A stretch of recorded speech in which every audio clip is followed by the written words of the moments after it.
I find it a little difficult to say what the subject matter of this seminar is going to be, because it's too fundamental to give it a title. I'm going to talk about what there is. Now, the first thing, though, that we have to do is to get our perspectives with some background about the basic ideas which, as Westerners living today in the United States, influence our everyday common sense, our fundamental notions about what life is about. And there are historical origins for this which influence us more strongly than most people realize. Ideas of the world which are built into the very nature of the language we use and of our ideas of logic and of what makes sense altogether. And these basic ideas I call myth, not using the word myth to mean simply something untrue,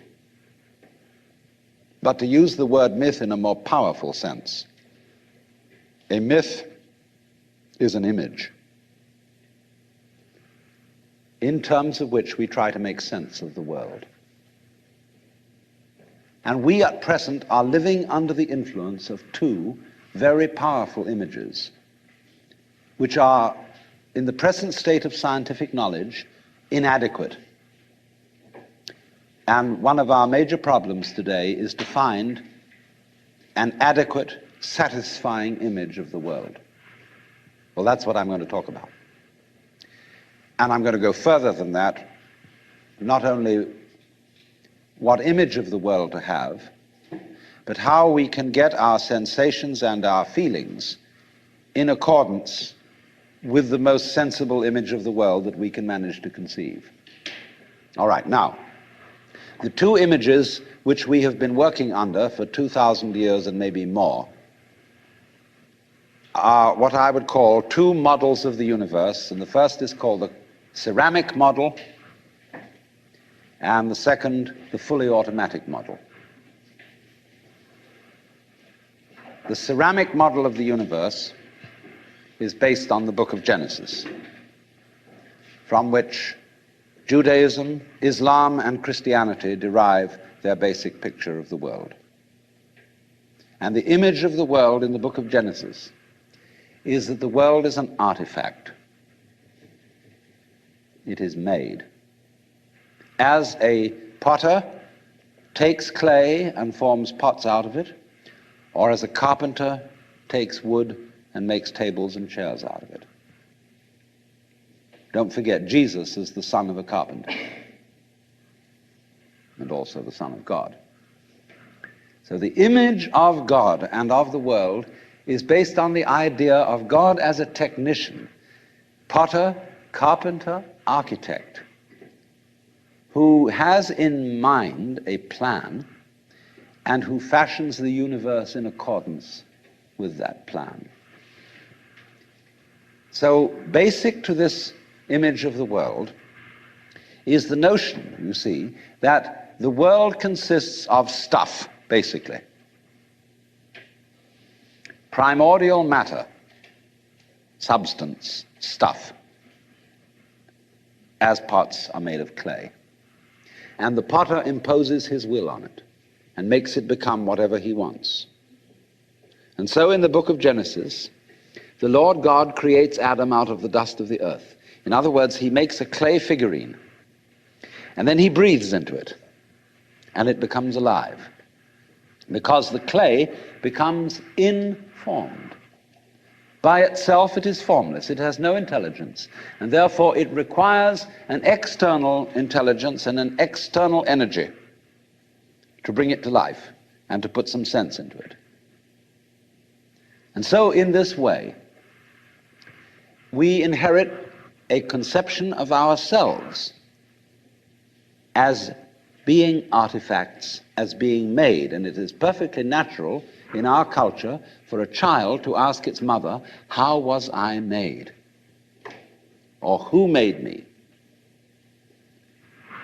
And this is a very, very powerful idea, But, for example, it is not shared by the Chinese or by the Hindus. A Chinese child would not ask its mother, "How was I made?" A Chinese child might ask its mother, "How did I grow?" which is an entirely different procedure from making.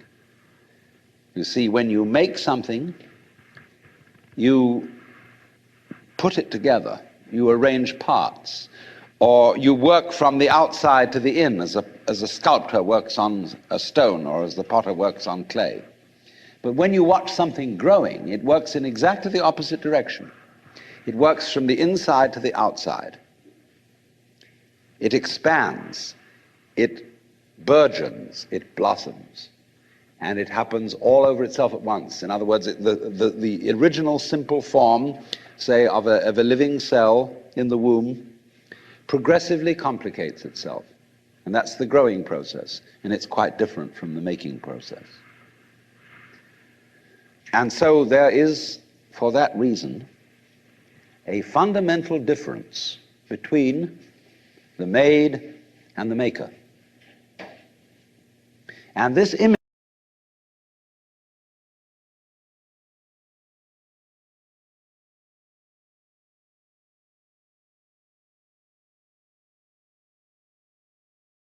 this ceramic model of the universe originated in cultures where the form of government was monarchical, and where, therefore, the maker of the universe was conceived also at the same time in the image of the king of the universe. King of kings, Lord of lords, the only ruler of princes, who dost from thy throne behold all dwellers upon earth. I'm quoting the Book of Common Prayer. And so all those people who are oriented to the universe in that way feel related to basic reality as a subject to a king. And so they are on very, very humble terms in relation to whatever it is that works all this thing. I find it odd in the United States that people who are citizens of a republic have a monarchical theory of the universe, because we are carrying over from the very ancient Near Eastern cultures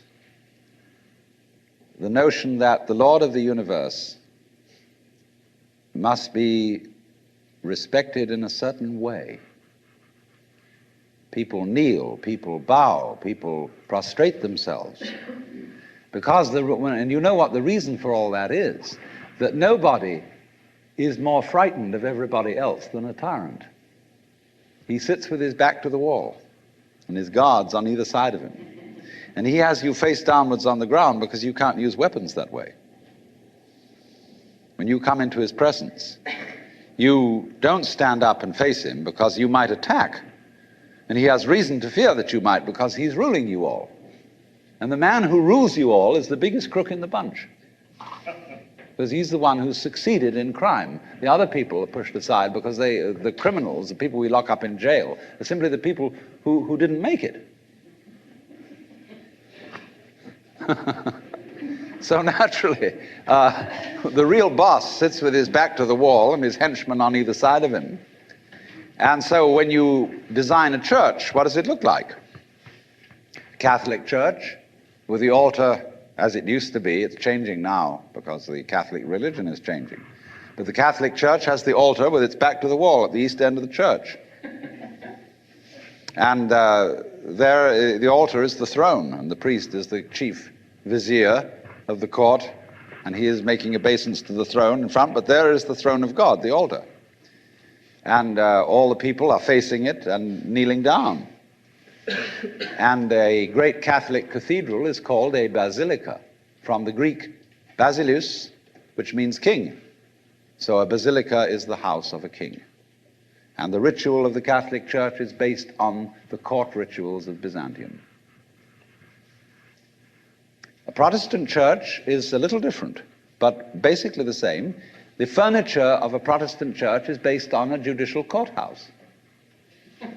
The pulpit, The judge in an American court wears a black robe. He wears exactly the same dress as a Protestant minister.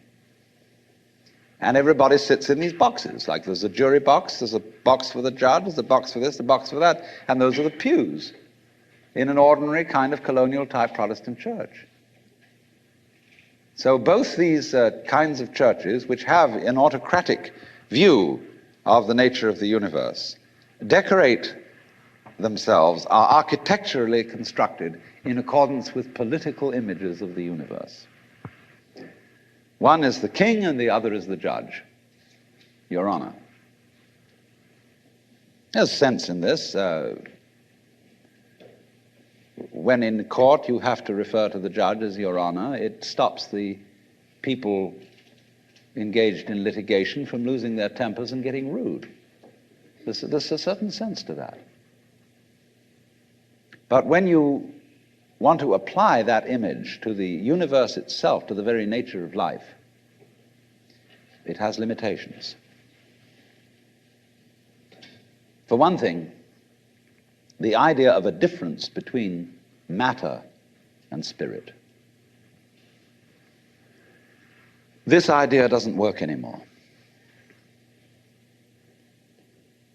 Long, long ago, physicists stopped asking the question, what is matter?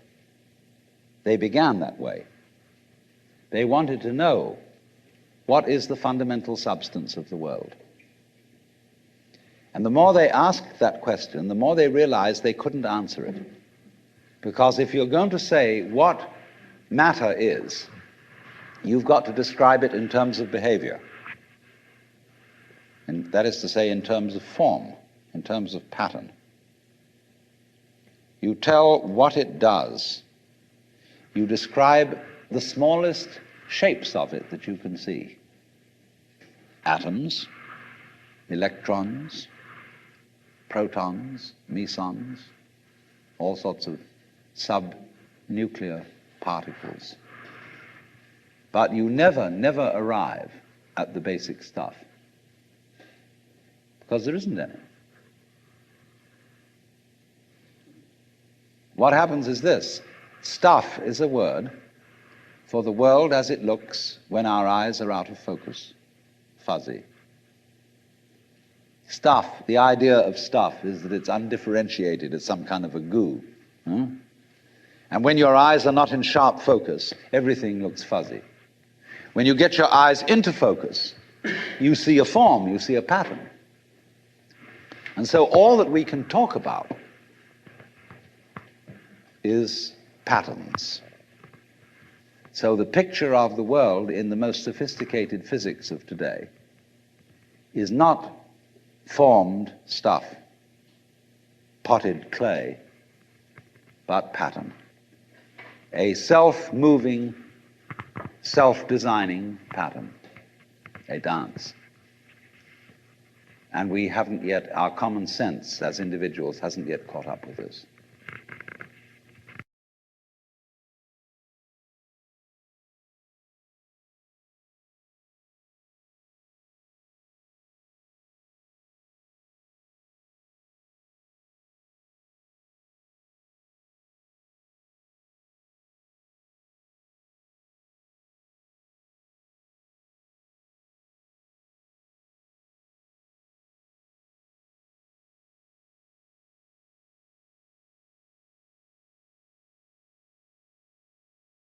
Well, now, in the course of time, in the evolution of Western thought, the ceramic image of the world ran into trouble and changed into what I call the fully automatic model or image of the world.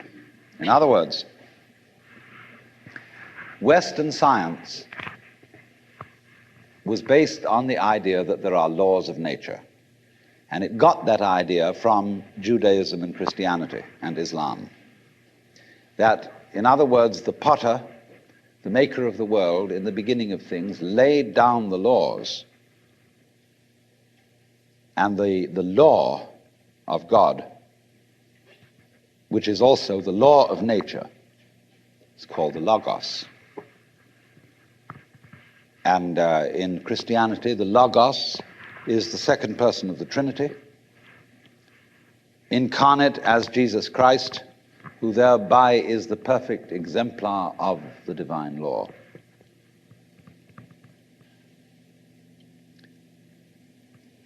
So we have tended to think of all natural phenomena as responding to laws, as if, in other words, the laws of the world were like the rails on which a streetcar or a tram or a train runs, and these things exist in a certain way, and all events respond to these laws. You know that limerick, there was a young man who said, "Damn, for it certainly seems that I am a creature that moves in determinate grooves. I'm not even a bus, I'm a tram." So here's this idea that there's a kind of a plan, and everything responds and obeys that plan. Well, in the 18th century, Western intellectuals began to suspect this idea. And what they suspected is whether there is a lawmaker, whether there is an architect of the universe. And they found out, or they reasoned, that you don't have to suppose that there is. Why? Because the hypothesis of God does not help us to make any predictions.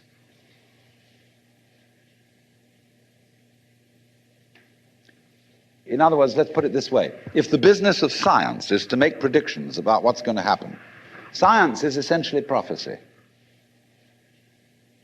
What's going to happen? By studying the behavior of the past and describing it carefully, we can make predictions about what's going to happen in the future. That's really the whole of science. And to do this and to make successful predictions, you do not need God as a hypothesis, because it makes no difference to anything. If you say everything is controlled by God, everything is governed by God, that doesn't make any difference to your prediction of what's going to happen. And so what they did was simply drop that hypothesis. But they kept the hypothesis of law. Because if you can predict, if you can study the past and describe how things have behaved, and you've got some regularities in the behavior of the universe, you call that law. Although it may not be law in the ordinary sense of the word, it's simply regularity. And so what they did was they got rid of the lawmaker and kept the law. And so they conceived the universe in terms of a mechanism. Something, in other words, that is functioning according to regular, clock-like mechanical principles. Newton's whole image of the world is based on billiards. The atoms are billiard balls, and they bang each other around. And so your behavior, every individual, therefore, is defined as a very, very complex arrangement of billiard balls, being banged around by everything else. And so behind the fully automatic model of the universe is the notion that reality itself is, to use the favorite term of 19th century scientists, blind energy. In, say, the metaphysics of Ernst Haeckel and T.H. Huxley, the world is basically nothing but blind, unintelligent force. And likewise, in parallel to this, in the philosophy of Freud, the basic psychological energy is libido, which is blind lust. And it is only a fluke. It is only as a result of pure chances that, resulting from the exuberance of this energy, there are people with values, with reason, with languages, with cultures, and with love. Just a fluke. Like, 1,000 monkeys typing 1,000 typewriters for 1,000,000 years will eventually type the Encyclopedia Britannica. And of course, the moment they stop typing the Encyclopedia Britannica, they will relapse into nonsense. And so in order that that shall not happen, because you and I are flukes in this cosmos, and we like our way of life, we like being human, if we want to keep it, say these people, we've got to fight nature because it'll turn us back into nonsense the moment we let it. And so we've got to impose our will upon this world as if we were something completely alien to it from outside. And so we get a culture based on the idea of the war between man and nature. And we talk about the conquest of space, the conquest of Everest. And the great symbols of our culture are the rocket and the bulldozer. The rocket, you know, compensation for the sexually inadequate male.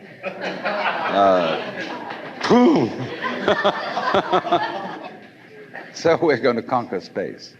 You know, we're in space already, way out. If anybody cared to be sensitive and let what's outside space come to you, you can if your eyes are clear enough. Aided by telescopes, aided by radio astronomy, aided by all the kind of sensitive instruments we can devise. We are as far out in space as we're ever going to get. But, you know, sensitivity isn't the pitch. Especially in the WASP culture of the United States, we define manliness in terms of aggression. You see, because we're a little bit frightened as to whether we are really men. And so we put on this great show of being a tough guy. It's completely unnecessary. You know, if you have what it takes, you don't need to put on that show. You don't need to beat nature into submission. Why be hostile to nature? Because after all, you are a symptom of nature.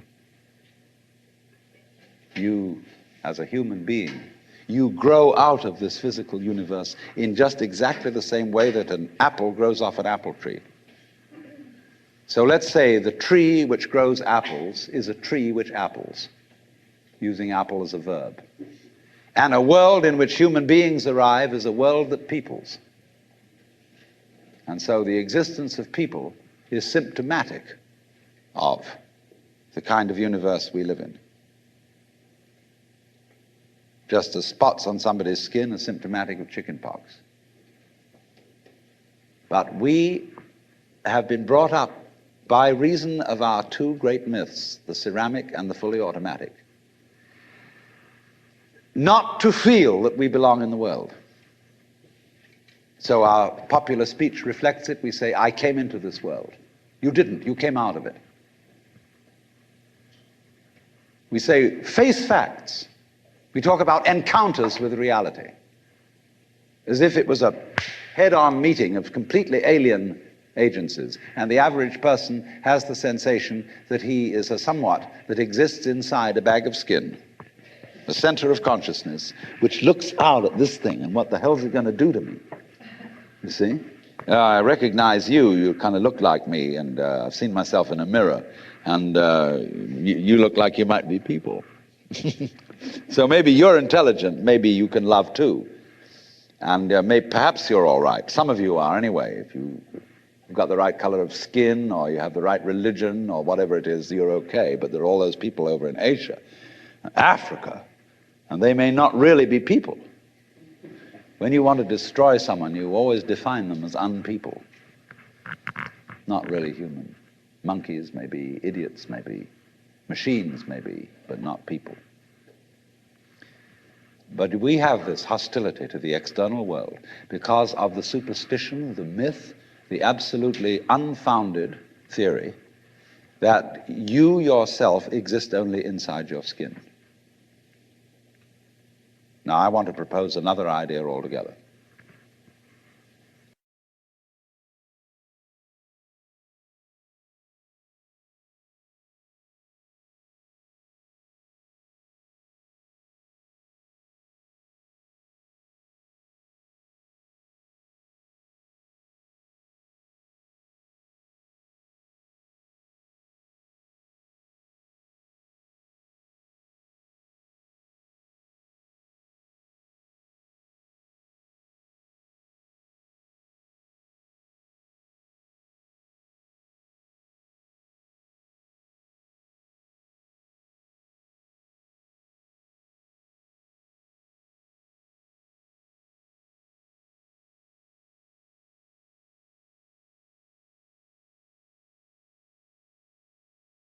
And other astronomers, they say there was a primordial explosion, an enormous bang millions of years ago, billions of years ago, which flung all the galaxies into space. Well, let's take that just for the sake of argument and say that was the way it happened. It's like you took a bottle of ink and you threw it at a wall. Smash, and all that ink spreads. And in the middle, it's dense, isn't it? And as it gets out on the edge, the little droplets are finer and finer and make more complicated patterns. See?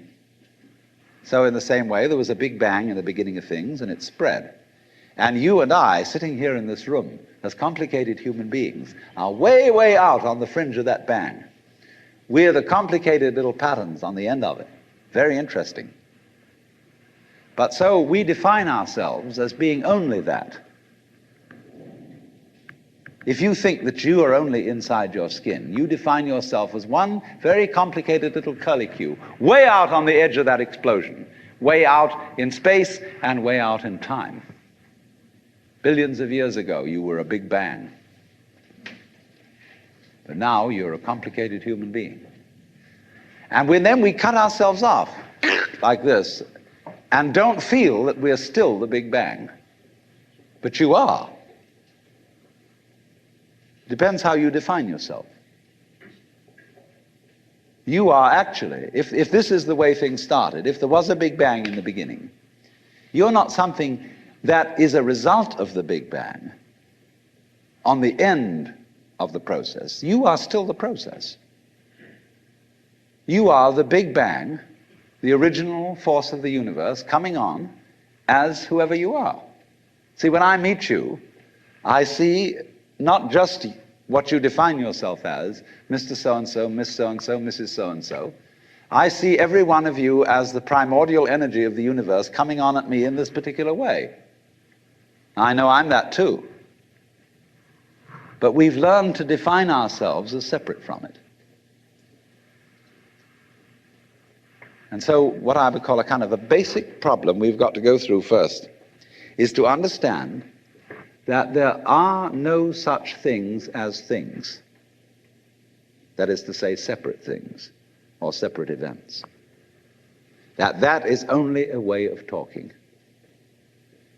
And if you can understand this, you're going to have no further problems.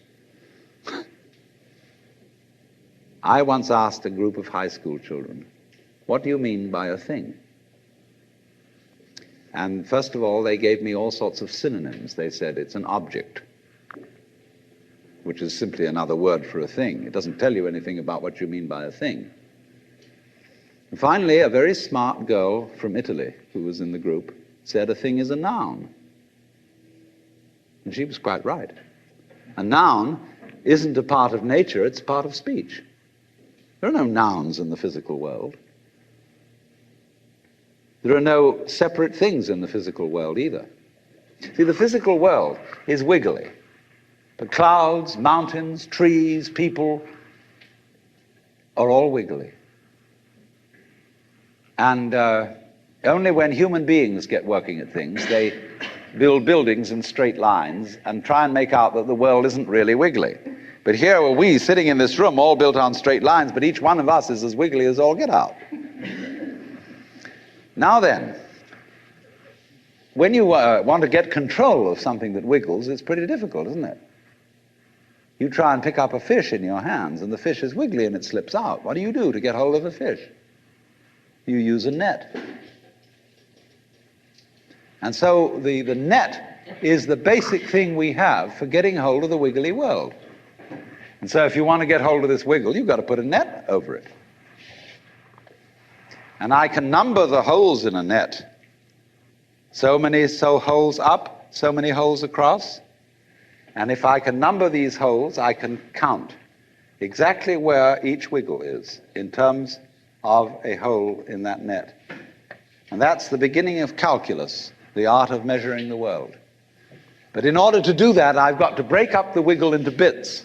And I've got to call this a specific bit, and this the next bit of the wiggle, and this the next bit, and this the next bit of the wiggle. And so these bits are things or events. Bits of wiggles. which I mark out in order to talk about the wiggle, in order to measure it, and therefore in order to control it. But in nature, in fact, in the physical world, the wiggle isn't bitted. Like you don't get a cut-up fryer out of an egg. But you have to cut the chicken up in order to eat it. You bite it. But it doesn't come bitten.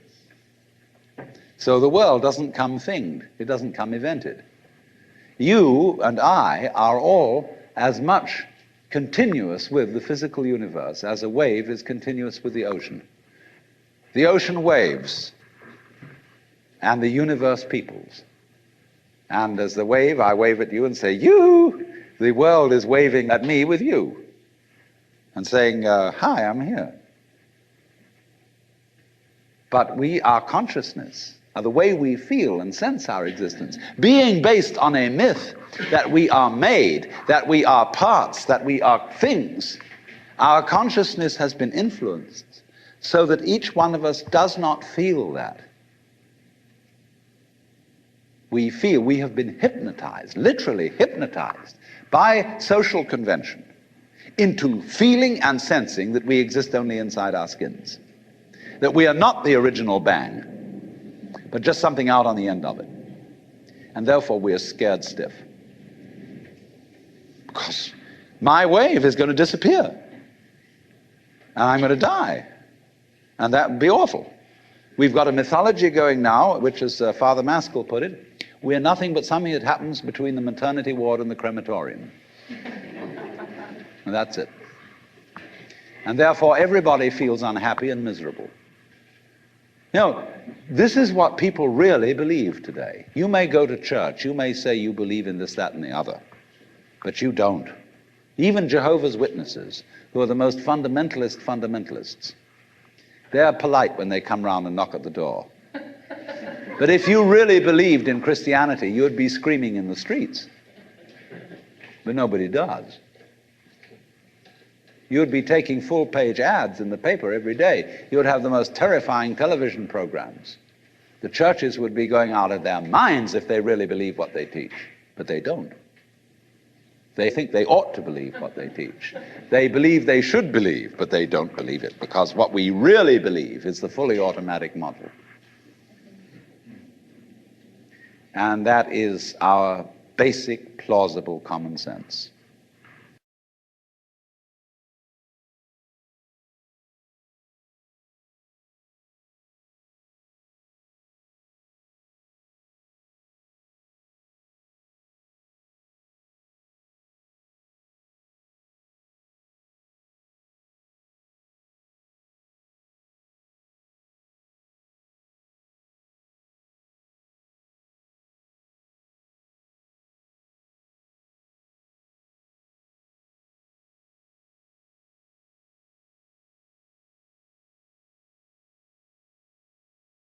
You are a fluke. You are a separate event. And you run from the maternity ward to the crematorium, and that's it, baby. That's it. Now, why does anybody think that way? There's no reason to, because it isn't even scientific.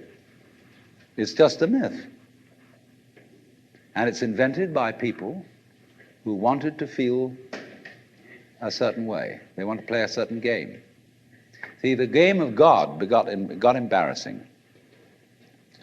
The idea of God as the potter, the architect of the universe, is good, and it makes you feel that life is, after all, important. There is someone who cares. It has meaning, it has sense, and you are valuable in the eyes of the Father. But after a while, it gets embarrassing. And you realize that everything you do is being watched by God. He knows your tiniest, inmost feelings and thoughts, and you say after a while, quit bugging me. I don't want you around. So you become an atheist, just to get rid of it. Then you feel terrible after that, because you got rid of God, but that means you got rid of yourself. You're just nothing but a machine. And your idea that you're a machine is just a machine too. So if you're a smart kid, you commit suicide.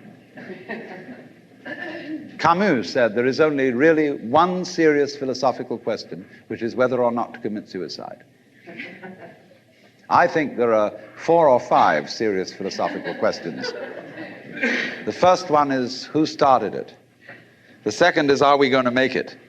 The third is, where are we going to put it? The fourth is, who's going to clean up? And the fifth, is it serious? But still, should you or not commit suicide? This is a good question. Why go on? And you only go on if the game is worth the candle. Now, the universe has been going on for an incredible long time.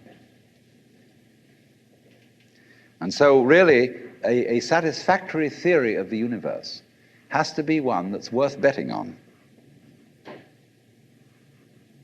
That's seems to me, absolutely elementary common sense. If you make a theory of the universe which isn't worth betting on, why bother? Just commit suicide. But if you want to go on playing the game, you've got to have an optimal theory for playing the game. Otherwise, there's no point in it. But the people who coined the fully automatic theory of the universe were playing a very funny game. What they wanted to say was this: all you people who believe in religion are old ladies and wishful thinkers. You've got a big daddy up there and you want a comfort and thing, but life is rough. Life is tough. And success goes to the most hard-headed people. That was a very convenient theory when the European-American world was colonizing the natives everywhere else. They said, we are the end product of evolution, and we're tough, see? I'm a big, strong guy because I face facts, and life is just a bunch of junk. And I'm going to impose my will on it and turn it into something else, you see? And I'm real hard. See, that's a way of flattering yourself. And so it has become academically plausible and fashionable that this is the way the world works.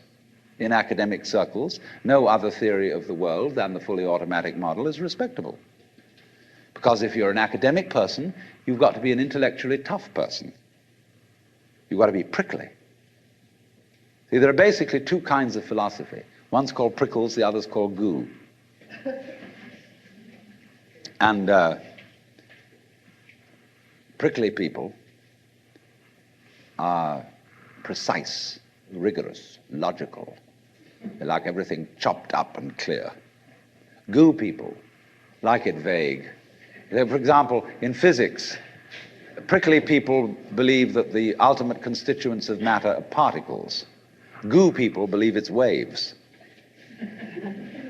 And in philosophy, prickly people are logical positivists and goo people are idealists. And they're always arguing with each other. But what they don't realize is that neither one can take his position without the other person. Because you wouldn't know you advocated prickles unless there was somebody else advocating goo. You wouldn't know what a prickle was unless you knew what goo was. Because life is not either prickles or goo, it's gooey prickles and prickly goo. And they go together like back and front, male and female. And that's the answer to philosophy. See, I'm a philosopher, and I'm not going to argue very much, because if you don't argue with me, I don't know what I think. So if we argue, I say thank you, because owing to the courtesy of your taking a different point of view, I understand what I mean, so I can't get rid of you. But however, you see, this whole idea that the universe is just nothing at all but unintelligent force playing around and not even enjoying it is a put-down theory of the world.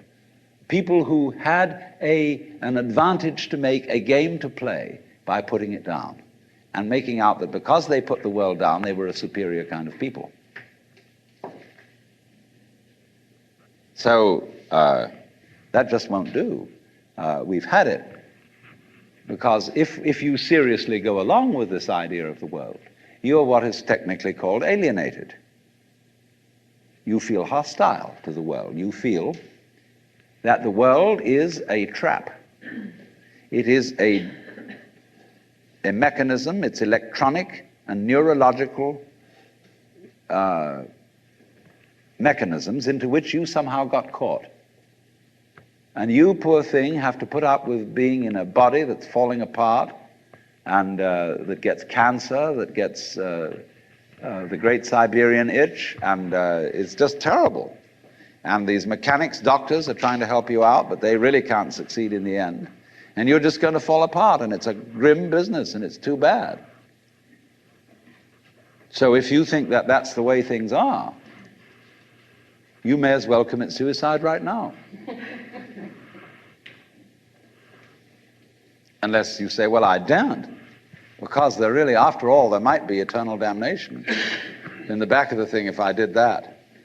Or then I identify with my children or something, and I think of them going on and without me and nobody to support them. But of course, if I do go on in this frame of mind and continue to support them, I shall merely teach them to be like I am. And they'll go on dragging it out to support their children, and they won't enjoy it. And they'll be afraid to commit suicide, and so will their children. They all learn the same lesson.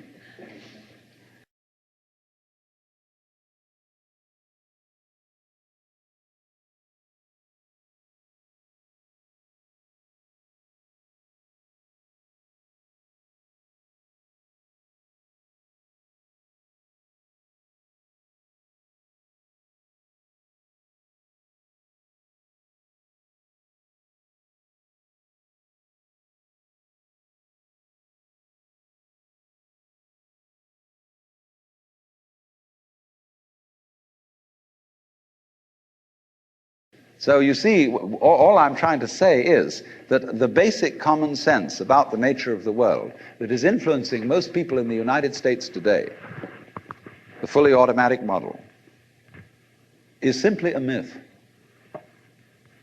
If you want to say that the idea of God the Father with his white beard on the golden throne is a myth, in the bad sense of the word myth, so is this other one.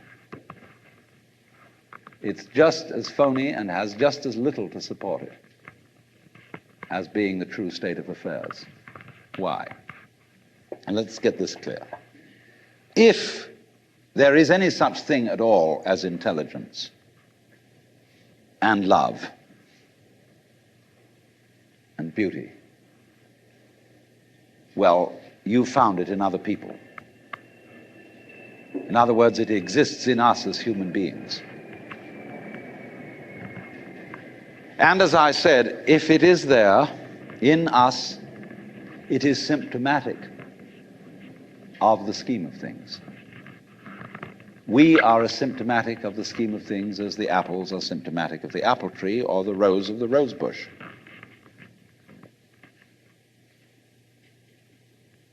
The earth is not a big rock infested with living organisms, any more than your skeleton is bones infested with cells. The earth is geological, yes, but this geological entity grows people. And our existence on the earth is a symptom of the solar system and its balances, as much as the solar system in turn is a symptom of our galaxy, and our galaxy in its turn is a symptom of the whole company of galaxies. Goodness only knows what that's in. But you see, when as a scientist you describe the behavior of a living organism, you try to say what a person does. It's the only way in which you can describe what a person is. Describe what they do. Then you find out that in making this description, you cannot confine yourself to what happens inside the skin.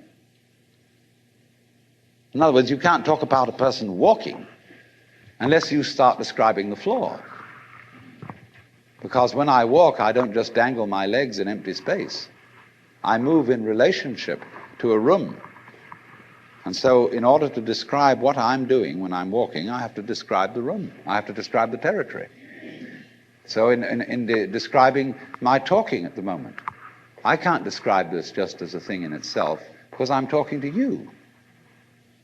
And so what I'm doing at the moment is not completely described unless your being here is described also. So if that is necessary, if, in other words, in order to describe my behavior, I have to describe your behavior and the behavior of the environment, it means that we've really got one system of behavior. That what I am involves what you are. I don't know who I am unless I know who you are. And you don't know who you are unless you know who I am. There was a wise rabbi once said, if I am I because you are you, and you are you because I am I, then I am not I and you are not you. In other words, we are not separate. We define each other. We're all backs and fronts to each other. You know, you can't, for example, have two sticks. You lean two sticks against each other and they stand up because they support each other. Take one away and the other falls. They interdepend. And so in exactly that way, we and our environment and all of us and each other are interdependent systems. We know who we are in terms of other people. We all lock together. And this is, again and again, the serious scientific description of how things happen. And any good scientist knows, therefore, that what you call the external world is as much you as your own body. Your skin doesn't separate you from the world. It's a bridge through which the external world flows into you, and you flow into it. Just, for example, as a whirlpool in water, you could say, because you have a skin, you have a definite shape, you have a definite form. All right? Here is a flow of water, and it suddenly does a whirlpool. And then it goes on. The whirlpool is a definite form, but no water stays put in it. The whirlpool is something the stream is doing. And exactly the same way, the whole universe is doing each one of us. And I see you today, and I recognize you tomorrow, just as I would recognize a whirlpool in a stream. I'd say, oh yes, I've seen that whirlpool before. It's just near so-and-so's house on the edge of the river, and it's always there. So in the same way, when I meet you tomorrow, I recognize you. You're the same whirlpool you were yesterday. But you're moving. The whole world is moving through you. All the cosmic rays, all the food you're eating, the stream of steaks and milk and eggs and everything is just flowing right through you. When you're wiggling the same way, the world is wiggling, the stream is wiggling you. But the problem is, you see, we haven't been taught to feel that way. The myths underlying our culture and underlying our common sense have not taught us to feel identical with the universe, but only parts of it, only in it, only confronting it, aliens. And we are, I think, quite urgently in need of coming to feel that we are the eternal universe, each one of us. Otherwise, we're going to go out of our heads. We're going to commit suicide, collectively, with courtesy of H-bombs. And, all right, supposing we do, well, that will be that, and there will be life making experiments on other galaxies. Maybe they'll find a better game.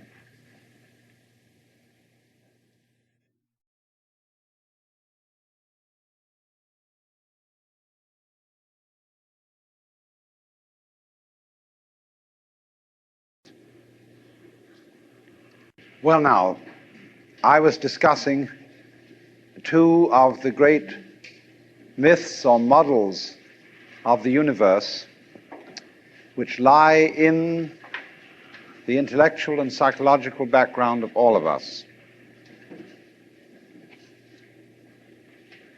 The myth of the world as a political, monarchical state in which we are all here on sufferance as subjects of God, in which we are made artifacts who do not exist in our own right. God alone, in the first myth, exists in his own right. And you exist as a favor. And you ought to be grateful. It's like your parents come on and say to you, maybe, look at all the things we've done for you, all the money we spent to send you to college, and you turn out to be a beatnik. And you're a wretched, ungrateful child. And you're supposed to say, sorry, but I really am. But you're definitely in the position of being on probation. So that idea of the royal God, the King of Kings and the Lord of Lords, which we inherit from the political structures of the Tigris-Euphrates cultures and from Egypt. The Pharaoh, Amenhotep IV, is probably, as Freud suggested, the original author of Moses' monotheism. And certainly the Jewish law code comes from Hammurabi in Chaldea. And these men lived in a culture where the pyramid and the ziggurat is a Chaldean version of the pyramid, indicating somehow a hierarchy of power from the boss all the way down. And God, in this first myth that we've been discussing, the ceramic myth, is the boss. And the idea of God is that the universe is governed from above. But you see, this parallels and goes hand in hand with the idea that you govern your own body. That the ego, which lies somewhere between the ears and behind the eyes in the brain, is the governor of the body. And so we can't understand a system of order, a system of life in which there isn't a governor. O Lord, our governor, how excellent is thy name in all the world. But supposing, on the contrary, there could be a system which doesn't have a governor. That's what we are supposed to have in this society. We are supposed to be a democracy and a republic. And we are supposed to govern ourselves. And yet, as I said, it's so funny that Americans can be politically Republican. I don't mean Republican in the party sense. And yet religiously monarchical. It's a real strange contradiction. So what is this universe? Is it a monarchy? Is it a republic? Is it a mechanism or an organism? Because you see, if it's a mechanism, either it's a mere mechanism, as in the fully automatic model, or else it's the mechanism under the control of a driver, a mechanic. If it's not that, it's an organism. And an organism is a thing that governs itself. In your body, there is no boss.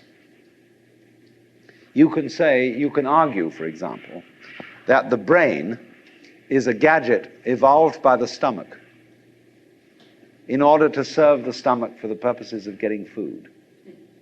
Or you can argue that the stomach is a gadget evolved by the brain to feed it and keep it alive. Whose game is this? Is it the brain's game or the stomach's game? It doesn't make, actually, they're mutual. The brain implies the stomach implies the brain, and neither of them is the boss. You know that story about all the limbs of the body? Said, the hands said, we do all our work, the feet said, we do our work, the mouth said, we do all the chewing, and here's this lazy stomach who just gets it all and doesn't do a thing. He doesn't do any work, so let's go on strike.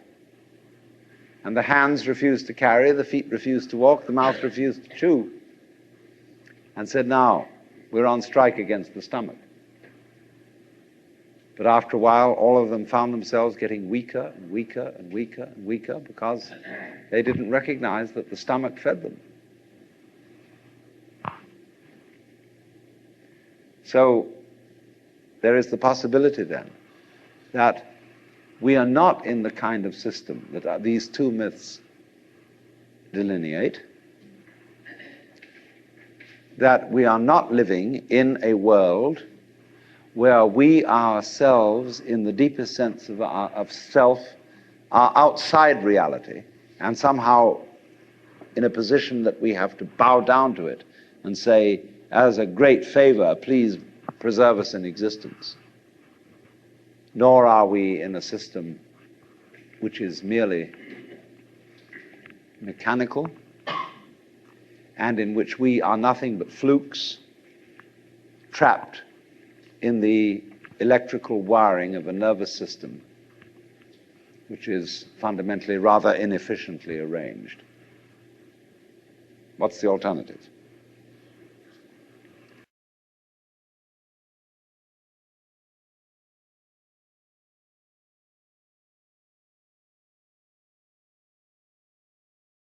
We can put the alternative in another image altogether, and I will call this not the ceramic image, not the fully automatic image, but the dramatic image.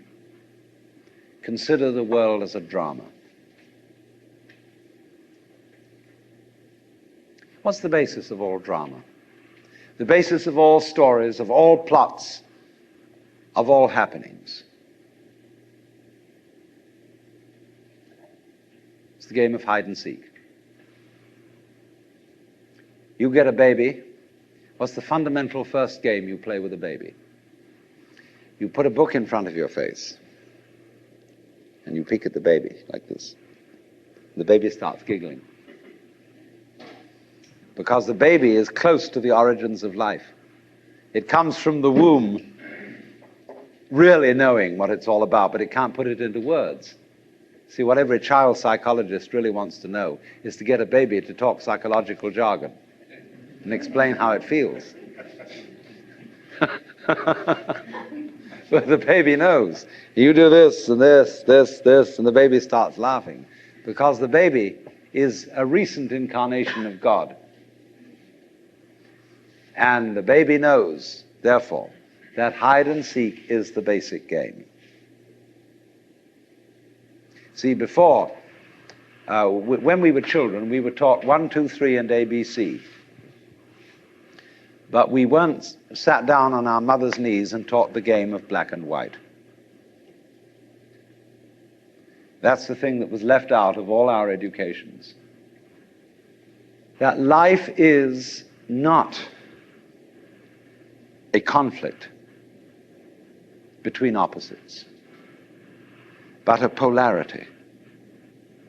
The difference between a conflict and a polarity is simply, when you say about opposite things, we sometimes use the expression, these two things are the poles apart. You say, for example, with someone with whom you totally disagree, I'm the poles apart from this person. But your very saying that gives the show away. Poles. Poles are the opposite ends of one magnet. And if you take a magnet, there's a North Pole and a South Pole. All right, chop off the South Pole, move it away. The piece you've got left creates a new South Pole. You never get rid of the South Pole. Things may be the poles apart, but they go together. And you can't have the one without the other.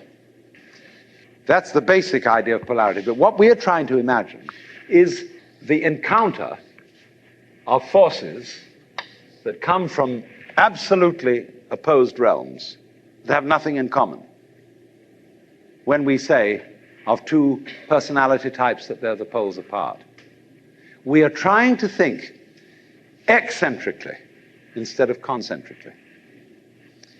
And so in this way, we haven't realized that life and death, black and white, good and evil, being and non-being, come from the same center. They imply each other. so that you wouldn't know the one without the other. Now, I'm not saying that that's bad. That's fun. You're playing the game that you don't know that self and other go together in just the same way as the two poles of a magnet. So that when anybody in our culture says, slips into the state of consciousness where they suddenly find this to be true and they come on and say, I'm God, we say, you're insane. Now, it's very difficult. You can very easily slip into the state of consciousness where you feel you're God. It can happen to anyone. Just in the same way as you can get the flu or measles or something like that, you can slip into the state of consciousness. When you get it, it depends upon your background and your training as to how you're going to interpret it. If you've got the idea of God that comes from popular Christianity, God as the governor, the political head of the world, and you think you're God, then you say to everybody, well, you should bow down and worship me. But if you're a member of Hindu culture and you suddenly tell all your friends, I'm God, instead of saying you're insane, they say, congratulations, at last you found out. Because their idea of God is not the autocratic governor. When they make images of Shiva, say he has 10 arms. How would you use 10 arms? It's hard enough to use 2. You know, if you play the organ, you've got to use your 2 feet and your 2 hands, and you play different rhythms with each member. It's kind of tricky. But actually, we're all masters at this, because how do you grow each hair without having to think about it? Each nerve. How do you beat your heart and digest with your stomach at the same time? You don't have to think about it. In your very body, you are omnipotent in the true sense of omnipotence, which is that you are able to be omnipotent. You are able to do all these things without having to think about it. When I was a child, I used to ask my mother, of course, all sorts of ridiculous questions that every child asks. And when she got bored with my questions, she'd say, darling, there are some things we're just not meant to know. Well, I said, will we ever know? She said, yes, of course, when we die and go to heaven, God will make everything plain. So I used to imagine that on wet afternoons in heaven, we'd all sit around the throne of grace and say to God, well, now, why did you do this? And how did you do that? And he would explain it to us. Heavenly Father, why are the leaves green? And he would say, because of the chlorophyll. And we'd say, oh.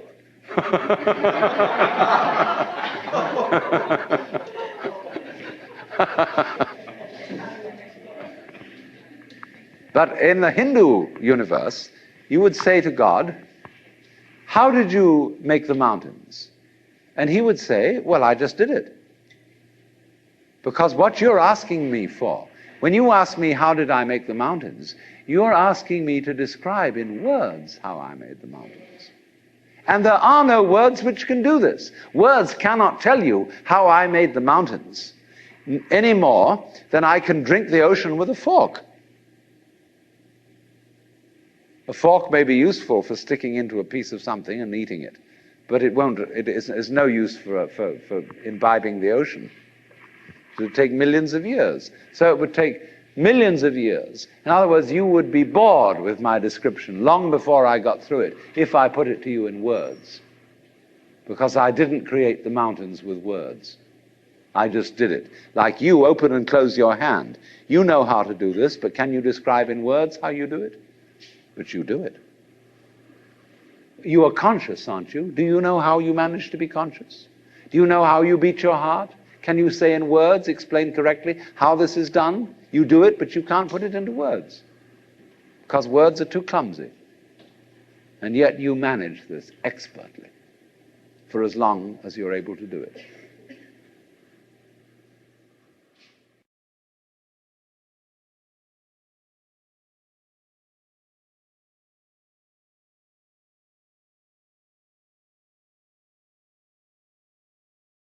We are playing a game.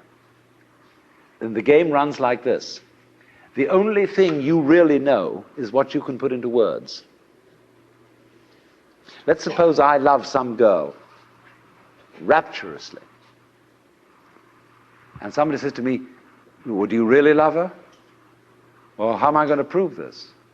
Well, say, write poetry. Tell us all how much you love her. Then we'll believe you. So if I'm an artist and I can put this into words and convince everybody that I've written the most ecstatic love letters ever written, they say, all right, okay, we'll admit it. You really do love her. But supposing you're not very articulate, are we going to tell you you don't love her? Surely not. You don't have to be Heloise and Abelard to be in love. So the whole game that our culture is playing is that nothing really happens unless it's in the newspaper. So when we are at a party, and there's a great party, somebody said, it's too bad there wasn't a tape recorder. And so our children begin to feel that they don't exist authentically unless they get their names in the papers. And the fastest way of getting your name in the papers is to commit a crime.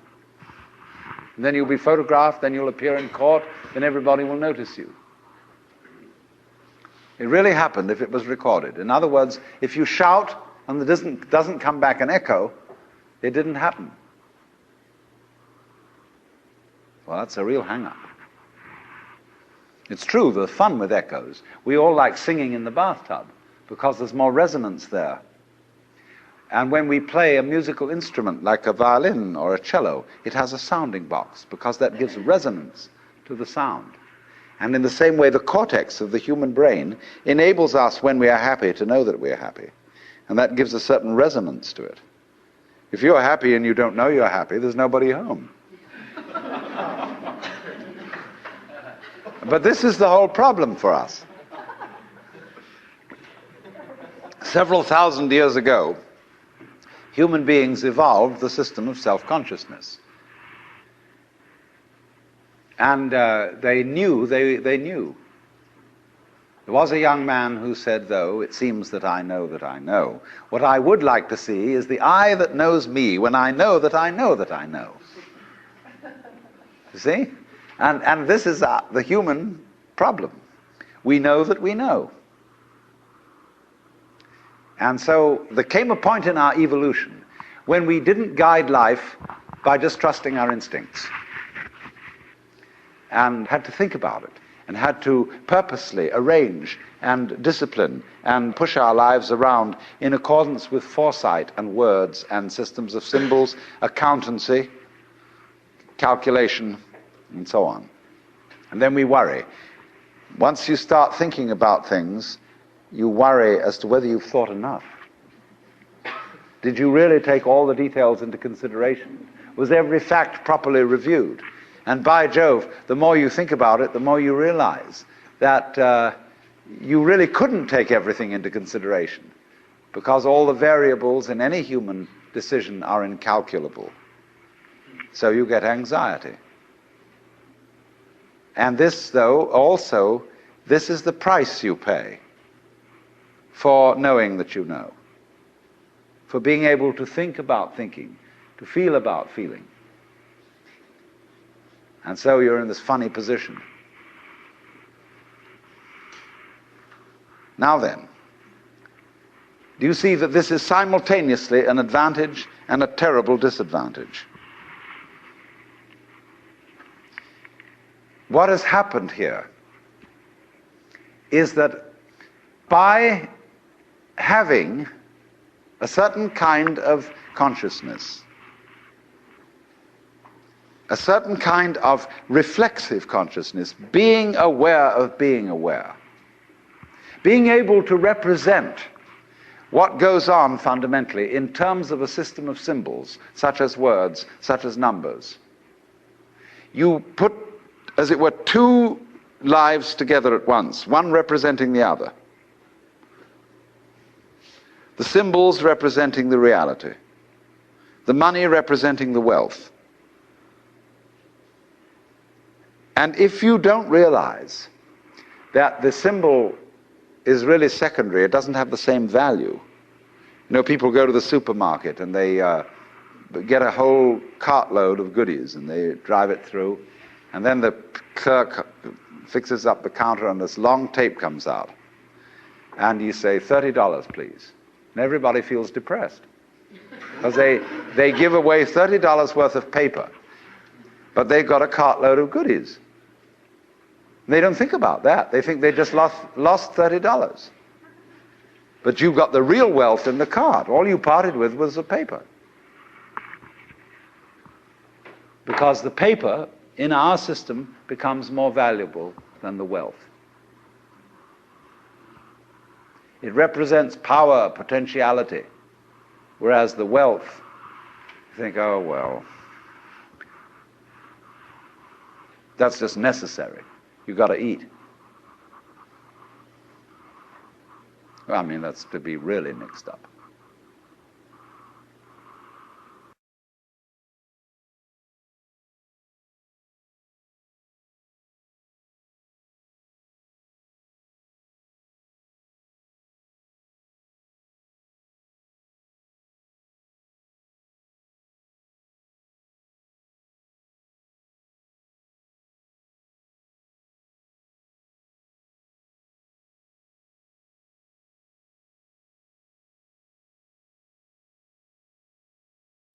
So then, if you awaken from this illusion and you understand that black implies white, self implies other, life implies death, or shall I say, death implies life,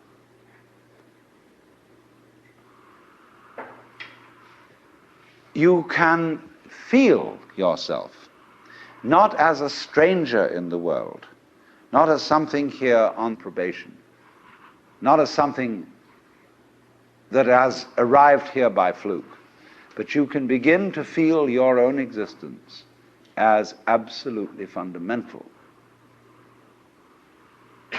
What you are basically,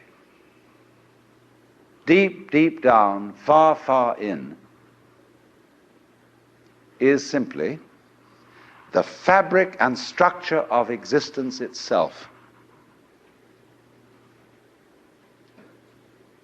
So, say in Hindu mythology, they say that the world is the drama of God. God is not something in Hindu mythology with a white beard that sits on a throne and that has royal prerogatives. God in Indian mythology is the self. Sat Chit Ananda, which means Sat, that which is, Chit, that which is consciousness, that which is Ananda is bliss. And in other words, what exists, reality itself, is gorgeous. It is the plenum, the fullness of total joy. Wow-wee. And all those stars, if you look out in the sky, as a firework display like you see on the 4th of July, which is a great occasion for celebration. The universe is a celebration. It is a fireworks show to celebrate that existence is. Wow-wee. And then they say, but however, there's no point just in sustaining bliss. Let's suppose that you were able every night to dream any dream you wanted to dream. And that you could, for example, have the power within one night to dream 75 years of time. Or any length of time you wanted to have. And you would naturally, as you began on this adventure of dreams, you would fulfill all your wishes. You would have every kind of pleasure you could conceive. And after several nights of 75 years of total pleasure each, you would say, well, that was pretty great. But now let's have a surprise. Let's have a dream which isn't under control. Well, something is going to happen to me that I don't know what it's going to be. And you would dig that and come out of that and say, wow, that was a close shave, wasn't it? And then you would get more and more adventurous, and you would make further and further out gambles as to what you would dream. And finally, you would dream where you are now. You would dream the dream of living the life that you are actually living today. That would be within the infinite multiplicity of choices you would have, of playing that you weren't God. Because the whole nature of the Godhead, according to this idea, is to play that he's not. The first thing he says to himself is, man, get lost. Because he gives himself away. The nature of love is self-abandonment, not clinging to oneself. Throwing yourself out, as in, for example, in basketball, you're always getting rid of the ball. You say to the other fellow, have a ball. See? And that keeps things moving. That's the nature of life. So in this idea, then, everybody is fundamentally the ultimate reality. Not God in a politically kingly sense, but God in the sense of being the self, the deep down basic whatever there is. And you're all that. Only you're pretending you're not. And it's perfectly okay to pretend you're not. To be absolutely convinced, because this is the whole notion of drama. When you come into the theater, there is a proscenium arch and a stage, and down there is the audience. And everybody assumes their seats in the theater and are going to see a comedy, a tragedy, a thriller, or whatever it is. And they all know, as they come in and pay their admissions, that what is going to happen on the stage is not for real. But the actors have a conspiracy against this, because they're going to try and persuade the audience that what is happening on the stage is for real. They want to get everybody sitting on the edge of their chairs. They want to get you terrified or crying or laughing. Absolutely captivated by the drama. And if a skillful human actor can take in an audience and make people cry, think what the cosmic actor can do. Why, he can take himself in completely. He can play so much for real that he really believes it is. Like you sitting in this room, you think you're really here. Why, you've persuaded yourself that way. You've acted it so damn well that you know this is the real world. But you're playing it. It's because the audience and the actor is one. Because behind the stage, there's the green room. Off-scene, obscene, where the actors take off their masks. You know that the word person means mask? The persona, which is the mask worn by actors in Greco-Roman drama, because it has a megaphone-type mouth which throws the sound out in an open-air theater. So through sona, what the sound comes through, that's the mask. How to be a real person. How to be a genuine fake. A mask. So the dramatis personae at the beginning of a play is the list of masks that the actors will wear. And so in the course of forgetting that this life is a drama, the word for the role, the word for the mask, has come to mean who you are genuinely. The person. The proper person. Incidentally, the word parson is derived from the word person. The person of the village. Person around town, the parson. Funny. So anyway then, this is a drama.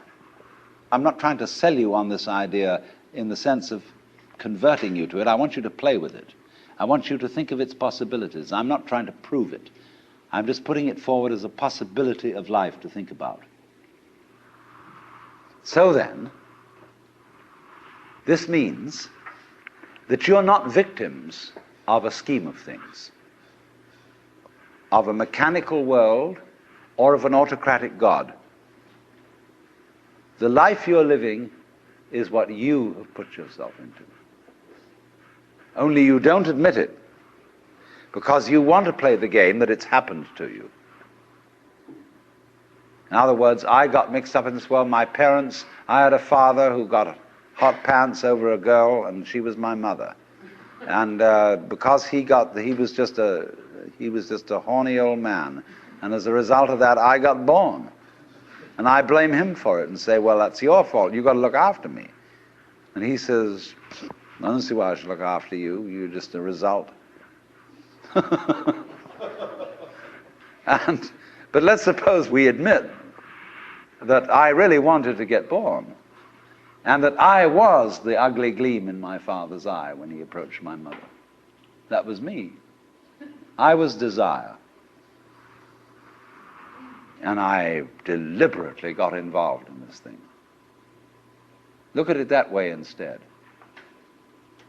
And that even if I got myself into an awful mess, and I got born with syphilis and the Great Siberian Itch and tuberculosis and in the Nazi concentration camp, nevertheless, this was a game which was a very far-out play. It was a kind of cosmic masochism. But I did it. Isn't that an optimal game rule for life? Because if you play life on the supposition that you're a helpless little puppet that got involved, or if you play it on the supposition that it's a frightful, serious risk and that we really ought to do something about it and so on, it's a drag. There's no point in going on living unless we make the assumption that the situation of life is optimal. That really and truly we are all in a state of total bliss and delight. But we are going to pretend we aren't just for kicks. You play non-bliss in order to be able to experience bliss. And you can go as far out as non-bliss as you want to go. And when you wake up, it'll be great. You know, you can slam yourself on the head with a hammer because it's so nice when you stop. And it makes you realize, you see, how great things are when you forget that that's the way it is. And that's just like black and white. You don't know black unless you know white. You don't know white unless you know black. This is simply fundamental.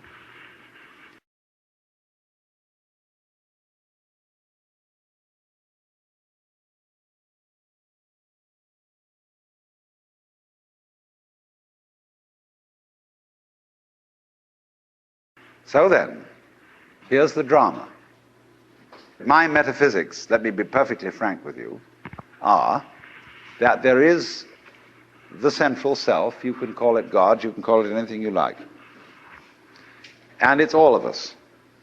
It's playing all the parts of all beings whatsoever, everywhere and anywhere. And it's playing the game of hide and seek with itself. It gets lost, it gets involved in the farthest out adventures, but in the end, it always wakes up and comes back to itself. And when you're ready to wake up, you're going to wake up. And if you're not ready, you're going to stay pretending that you're just a little, poor little me. And since you're all here and engaged in this sort of inquiry and listening to this sort of lecture, I assume that you're all on the process of waking up. Or else you're teasing yourselves with some kind of flirtation with waking up, which you're not serious about.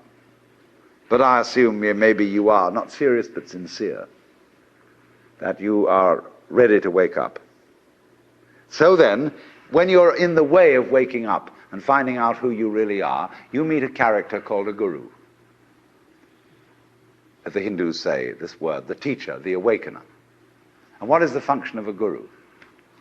He's the man who looks at you in the eye and says, oh, come off it. I know who you are. You know, you come to the guru and say, sir, I have a problem. I'm unhappy and I want to get one up on the universe, or I want to become enlightened. I want spiritual wisdom. And the guru looks at you and says, who are you? You know Sri Ramana Maharshi, that great Hindu sage of modern times, people used to come to him and say, "Master, who was I in my last incarnation?" As if that mattered. And he would say, "Who is asking the question?" And he'd look at you and say, basically, go right down to it. You're looking at me, you're looking out, and you're unaware of what's behind your eyes. Go back in and find out who you are, where the question comes from, why you ask. And if you've looked at a photograph of that man, I have a gorgeous photograph of him. And you look in those, I walk by it every time I go out of the front door. And I look at those eyes and the humor in them, the lilting laugh that says, "Oh, come off it, man." Shiva, I recognize you. When you come to my door and you say, "I'm so-and-so," I say, "Ha ha, what a funny way God has come on today."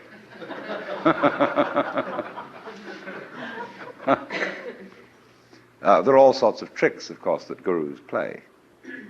They say, "Well, we're going to put you through the mill."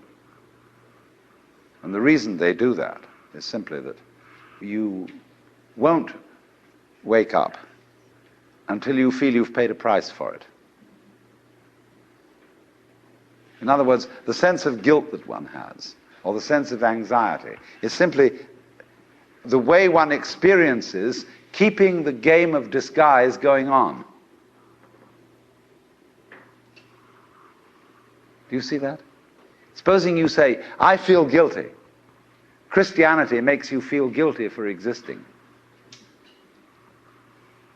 That somehow the very fact that you exist is an affront. You are a fallen human being. I remember as a child when we went to the services of the church on Good Friday, they gave us each a colored postcard with Jesus crucified on it. And it said underneath, "This have I done for thee. What doest thou for me?" You know, you felt awful. You nailed that man to the cross. Because you eat steak, you have crucified Christ. Because you killed the bull. After all, you depend on it. Mithra, it's the same mystery. And what are you going to do about that? "This have I done for thee, what doest thou for me?" You feel awful that you just exist at all. But that sense of guilt is the veil across the sanctuary. Don't you dare come in. In order to, in all mysteries, when you're going to be initiated, there's somebody saying, don't you come in. You've got to fulfill this requirement, and this requirement, and this requirement, and this requirement, then we'll let you in. And so you go through the mill. Why? Because this is, you're saying to yourself, "I won't wake up until I feel I deserve it. I won't wake up until I've made it difficult for me to wake up." So I invent for myself an elaborate system of delaying my waking up. I put myself through this test and that test, and when I feel it's been sufficiently arduous, then I may at last admit to myself who I really am, and draw aside the veil, and realize that after all, when all is said and done, I am that I am, which is the name of God.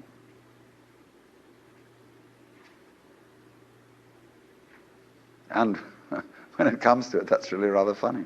They say in Zen, when you attain Satori, nothing is left to you at that moment but to have a good laugh.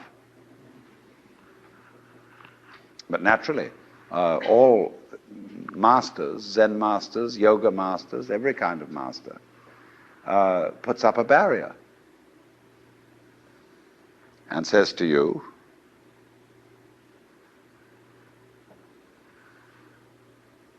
he simply plays your own game. You know, we say anybody who goes to a psychiatrist ought to have his head examined.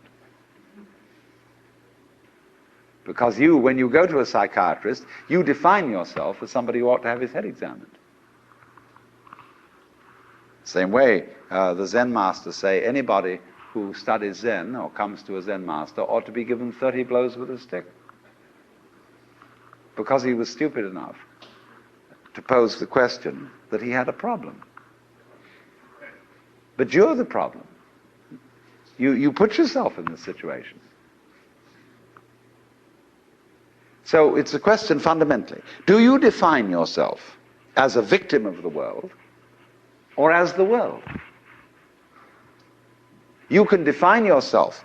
You see, if you identify you with what you call the voluntary system of the nerves and say, only that's me, and that's really a rather limited amount of my total performance, what I do voluntarily, then you've defined yourself as the victim in the game. And so you are able to feel that life was a trap. Something else, whether it was God or whether it was fate or whether it was the big mechanism, the system, imposed this on you. And you can say, poor little me. But you can equally well, and with just as much justification, define yourself not only as what you do voluntarily, but also what you do involuntarily. That's you too. Do you beat your heart or don't you? Or does it just happen to you? And if you define yourself as the works, then nobody's imposing on you. You're not a victim. You're doing it. Because you can't explain how you do it in words, because words are too clumsy. And it takes too long to say. You get bored with it. But actually, then you can say, with gusto, I am responsible for this life. Whether comedy or tragedy, I did it. And it seems to me that that is a basis for behavior and going on, which is more fundamentally joyous and profitable and great than defining ourselves as miserable victims or sinners or what have you.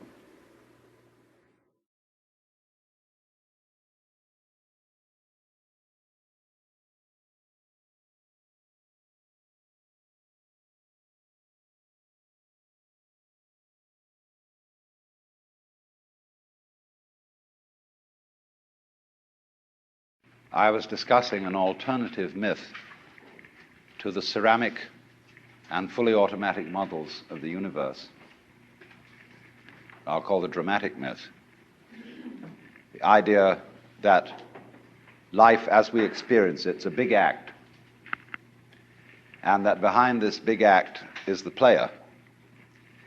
And the player, or the self, as it's called in Hindu philosophy, the Atman, is you. Only you are playing hide and seek, since that is the essential game that's going on. It's the game of games. It's the basis of all games, hide and seek. And so since you're playing hide and seek, you are deliberately, although you can't admit this, or won't admit it, you are deliberately forgetting who you really are, or what you really are, and the knowledge that your essential self is the foundation of the universe, the ground of being, as Tillich calls it, is something you have as what the Germans call a Hintergedanke. A Hintergedanke is a thought way, way, way in the back of your mind, way back here somewhere. Something that you know deep down, but can't admit. So, in a way then, in order to bring this to the front, in order to know that that is the case, you have to be kitted out of your game. You see, the problem is this. We identify in our experience a differentiation between what we do and what happens to us. We have a certain number of actions that we define as voluntary. And we feel in control of those. And then over against that, there is all those things that are involuntary. But the dividing line between these two is very arbitrary. Because, for example, when you move your hand, you feel that you decide whether to open it or to close it. But then ask yourself, how do you decide? When you decide to open your hand, do you first decide to decide? You don't, do you? You just decide, and how do you do that? And if you don't know how you do it, is it voluntary or involuntary? Let's consider breathing. You can feel that you breathe deliberately. You can control your breath. But when you don't think about it, it goes on. Is it voluntary or involuntary? And so we come to have a very arbitrary definition of self. That much of my activity which I feel I do. And that then doesn't include breathing most of the time. It doesn't include the heartbeats. It doesn't include the activity of the glands. It doesn't include digestion. It doesn't include how you shape your bones, circulate your blood. Do you or do you not do these things? Now, if you get with yourself and you find out that you are all of yourself, a very strange thing happens. You find that your body knows that you are one with the universe. In other words, that the so-called involuntary circulation of your blood is one continuous process with the stars shining.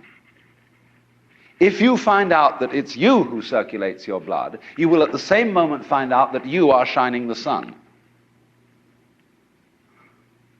Because your physical organism is one continuous process with everything else that's going on. Just as the waves are continuous with the ocean, your body is continuous with the total energy system of the cosmos. And it's all you. Only you're playing the game that you're only this bit of it. But as I tried to explain, there are in physical reality no such things as separate events. So then, remember also when I tried to work towards a definition of omnipotence. Omnipotence is not knowing how everything is done, it's just doing it. You don't have to translate it into language. Look, supposing when you got up in the morning, you had to switch your brain on.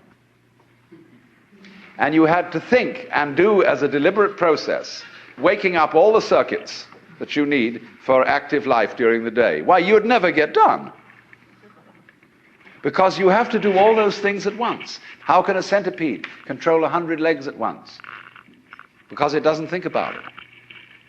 And so in the same way, you are unconsciously performing all the various activities of your organism. Only unconsciously isn't a good word, because it sounds sort of dead. Superconsciously would be better. Give it a plus rather than a minus. Because what a consciousness is simply a sort of specialized form of awareness. When you look around the room, you are conscious of as much as you can notice. And you see an enormous number of things which you don't notice. If, for example, I look at a girl here and somebody asks me later, what was she wearing? I may not know, although I've seen, because I didn't attend. But I was aware, you see. And perhaps if I could, under hypnosis, be asked this question, where I would get my conscious attention out of the way through being in the hypnotic state, I could recall what dress she was wearing. So then, just in the same way as you don't focus your attention on how you make your thyroid gland function, so in the same way you don't have any attention focused on how you shine the sun.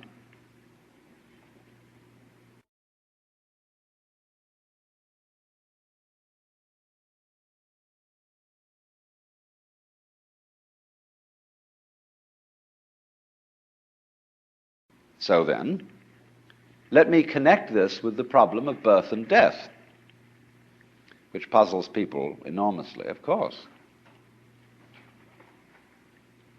Because in order to understand what the self is, you have to remember that it doesn't need to remember anything. Just like you don't need to know how you work your thyroid gland. So then, when you die, you're not going to have to put up with everlasting non-existence, because that's not an experience. A lot of people are afraid that when they die, they're going to be locked up in a dark room forever. And sort of undergo that. But one of the most interesting things in the world, this is a yoga, this is a way of realization. Try and imagine what it will be like to go to sleep and never wake up.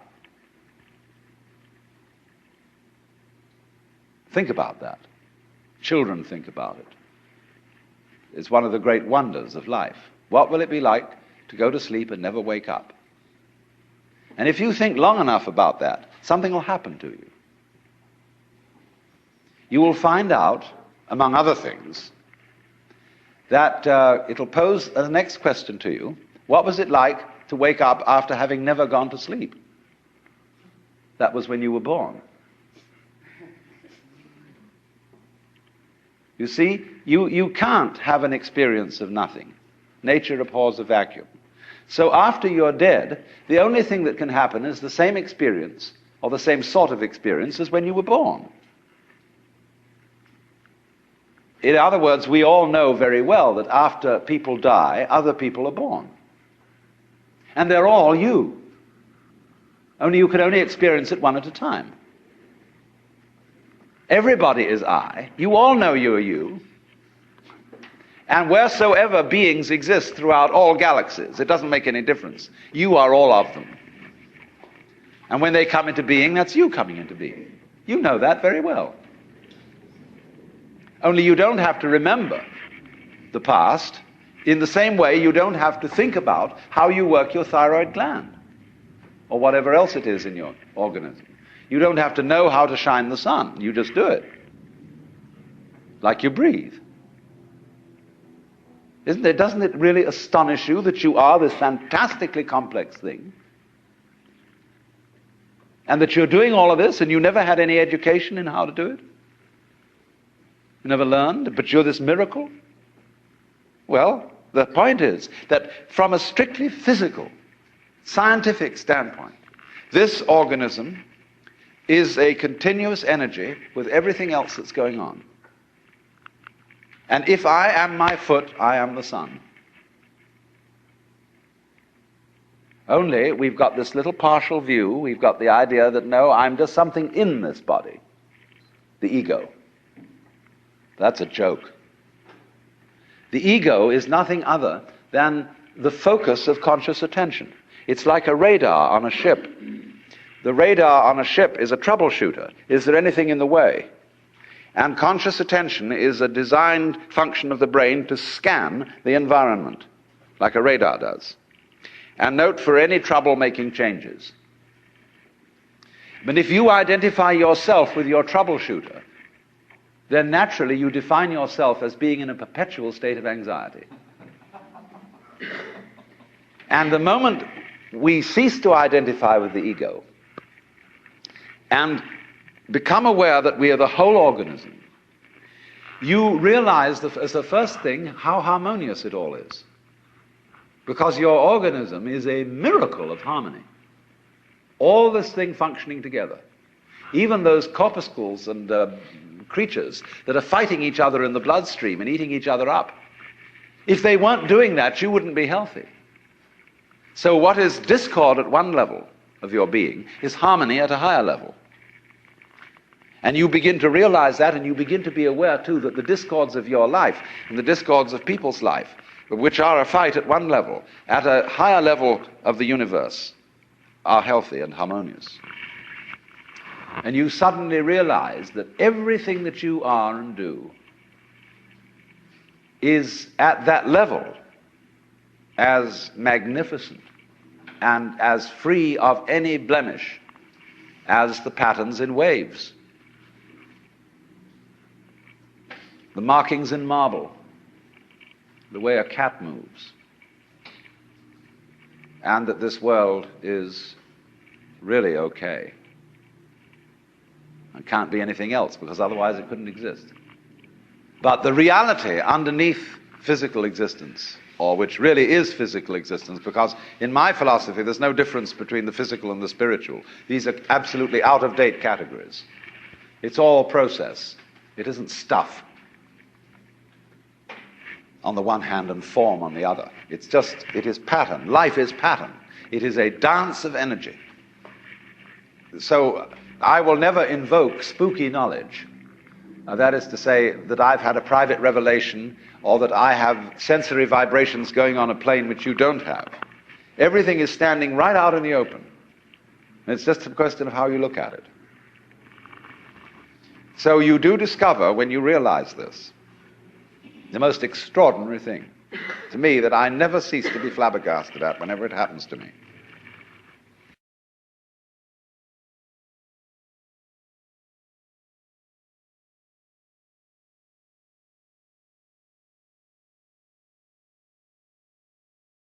Some people will use a symbolism of the relationship of God to the universe, wherein God is, say, brilliant light, only somehow veiled, hiding underneath all these forms that you see as you look around you. So far, so good. But the truth is funnier than that. It is that you are looking right at the brilliant light now, that the experience you are having, which you call ordinary everyday consciousness, pretending you're not it, that experience is exactly the same thing as it. There's no difference at all. And when you find that out, you laugh yourself silly. That's the great discovery. In other words, when you really start to see things, and you look at an old paper cup, and you go into the nature of what it is to see, what vision is, or what smell is, or what touch is, you realize that that vision of the paper cup is the brilliant light of the cosmos. Nothing could be brighter. 10,000 suns couldn't be brighter. Only they're hidden in the sense that all the points of the infinite light are so tiny when you see them in the cup. They don't blow your eyes out. But it is actually, see, the source of all light is in the eye. If there were no eyes in this world, the sun would not be light. You evoke light out of the universe. In the same way, you, by virtue of having a soft skin, evoke hardness out of wood. Wood is only hard in relation to a soft skin. It's your eardrum that evokes noise out of the air. You, by being this organism, call into being the whole universe of light and color and hardness and heaviness and everything, you see? But in the mythology that we've sold ourselves on during the end of the 19th century, when people discovered how big the universe was, and that we live on a little planet in a solar system on the edge of a galaxy, which is a minor galaxy, everybody thought, we're really unimportant after all. God isn't there and doesn't love us, and nature doesn't give a damn. And we put ourselves down, you see?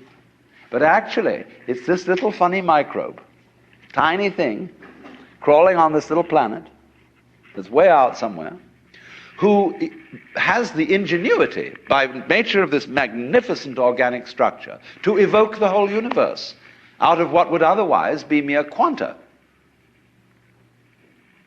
There's jazz going on. But you see, this little ingenious organism is not merely some stranger in this. This little organism on this little planet is what the whole show is growing there, and so realizing its own presence. Well, now here's the problem. If this is the state of affairs, which is so, and if the consciousness state you're in at this moment is the same thing as what we might call the divine state, if you do anything to make it different, it shows you don't understand that it's so. So the moment you start practicing yoga, or praying, or meditating, or indulging in some sort of spiritual cultivation, you are getting in your own way. The Buddha said, we suffer because we desire. If you can give up desire, you won't suffer. But he didn't say that as the last word. He said that as the opening step of a dialogue. Because if you say that to someone, they're going to come back after a while and say, yes, but I'm now desiring not to desire. And so the Buddha will answer, well, at last you're beginning to understand the point.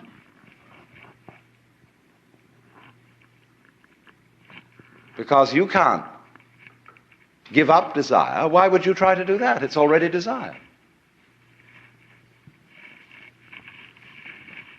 So in the same way, you say, you ought to be unselfish, or to give up your ego. Let go, relax. Why do you want to do that? Just because it's another way of beating the game, isn't it? But the moment you see you hypothesize that you are different from the universe, you want to get one up on it. But if you try to get one up on the universe, and you're in competition with it, it means you don't understand you are it. You think there's a real difference between self and other. But self, what you call yourself and what you call other, are mutually necessary to each other, like back and front. They're really one. But just as a magnet polarizes itself in north and south, but it's all one magnet, so experience polarizes itself as self and other, but it's all one. So if you try to make the North Pole get the mastery of it, or the South Pole get the mastery of the North Pole, you show you don't know what's going on. A guru or teacher who wants to get this across to somebody, because he knows it himself, and when you know it, you like others to see it too. So what he does is he gets you into being ridiculous harder and more assiduously than usual. In other words, if you are in a contest with the universe, he's going to stir up that contest until it becomes ridiculous. And so he sets you such tasks as saying, now of course, in order to be a true person, you must give up yourself.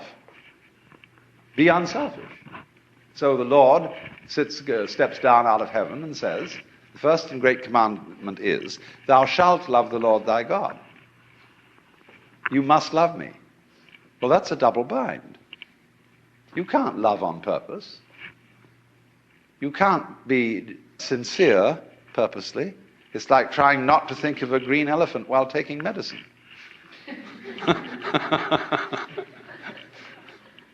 But if a person really tries to do it, so, this is where Christianity is rigged, you should be very sorry for your sins.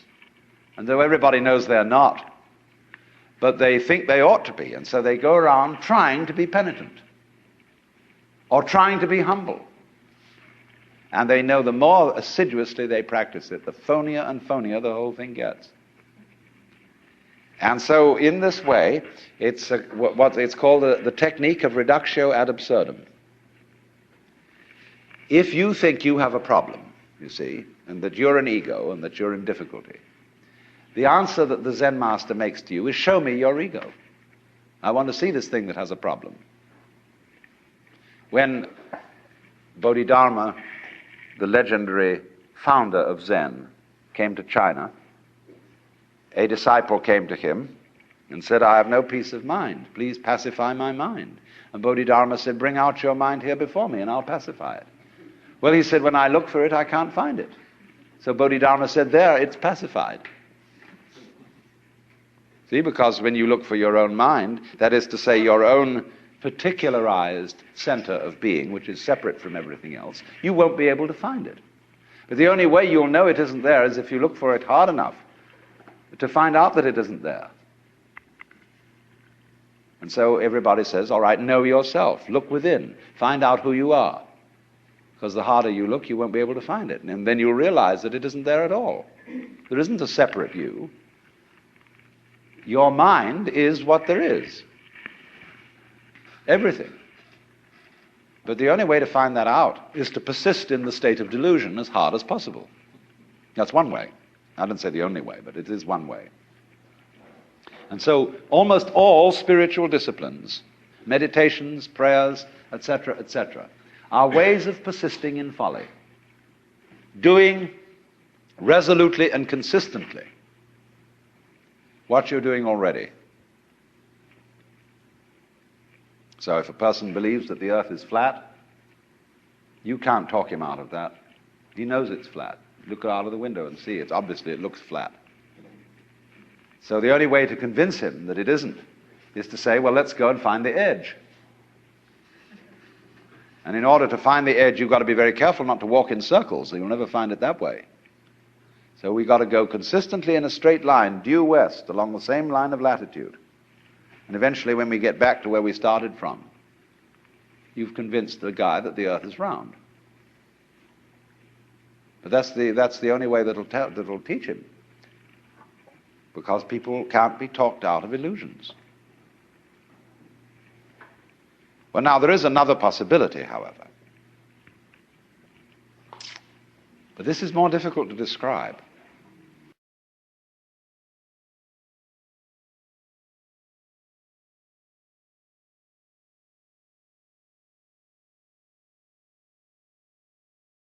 Let's say we take as the basic supposition, which is the thing that one sees in the experience of Satori or awakening or whatever you want to call it, that this now moment in which I'm talking and you're listening is eternity. That although we have somehow conned ourselves into the notion that this moment is rather ordinary and that we may not feel very well and that we're sort of vaguely frustrated and worried and so on, and that it ought to be changed. This is it. So you don't need to do anything at all. But the difficulty about explaining that is that you mustn't try not to do anything, because that's doing something. And how to explain that? Because there's nothing to explain. It is the way it is now, you see. And if you understand that, it will automatically wake you up. That's why Zen teachers use shock treatment to sometimes why they hit people or shout at them or create a sudden surprise. Because it is that jolt that suddenly brings you here. See, there's no road to here, because you're already there. And if you ask me, how am I going to get here? It'll be like the famous story of the American tourist in England who asked some yokel the way to Upper Tuddenham, little village. And the yokel scratched his head and he said, well, sir, I do know where it is, but if I were you, I wouldn't start from here.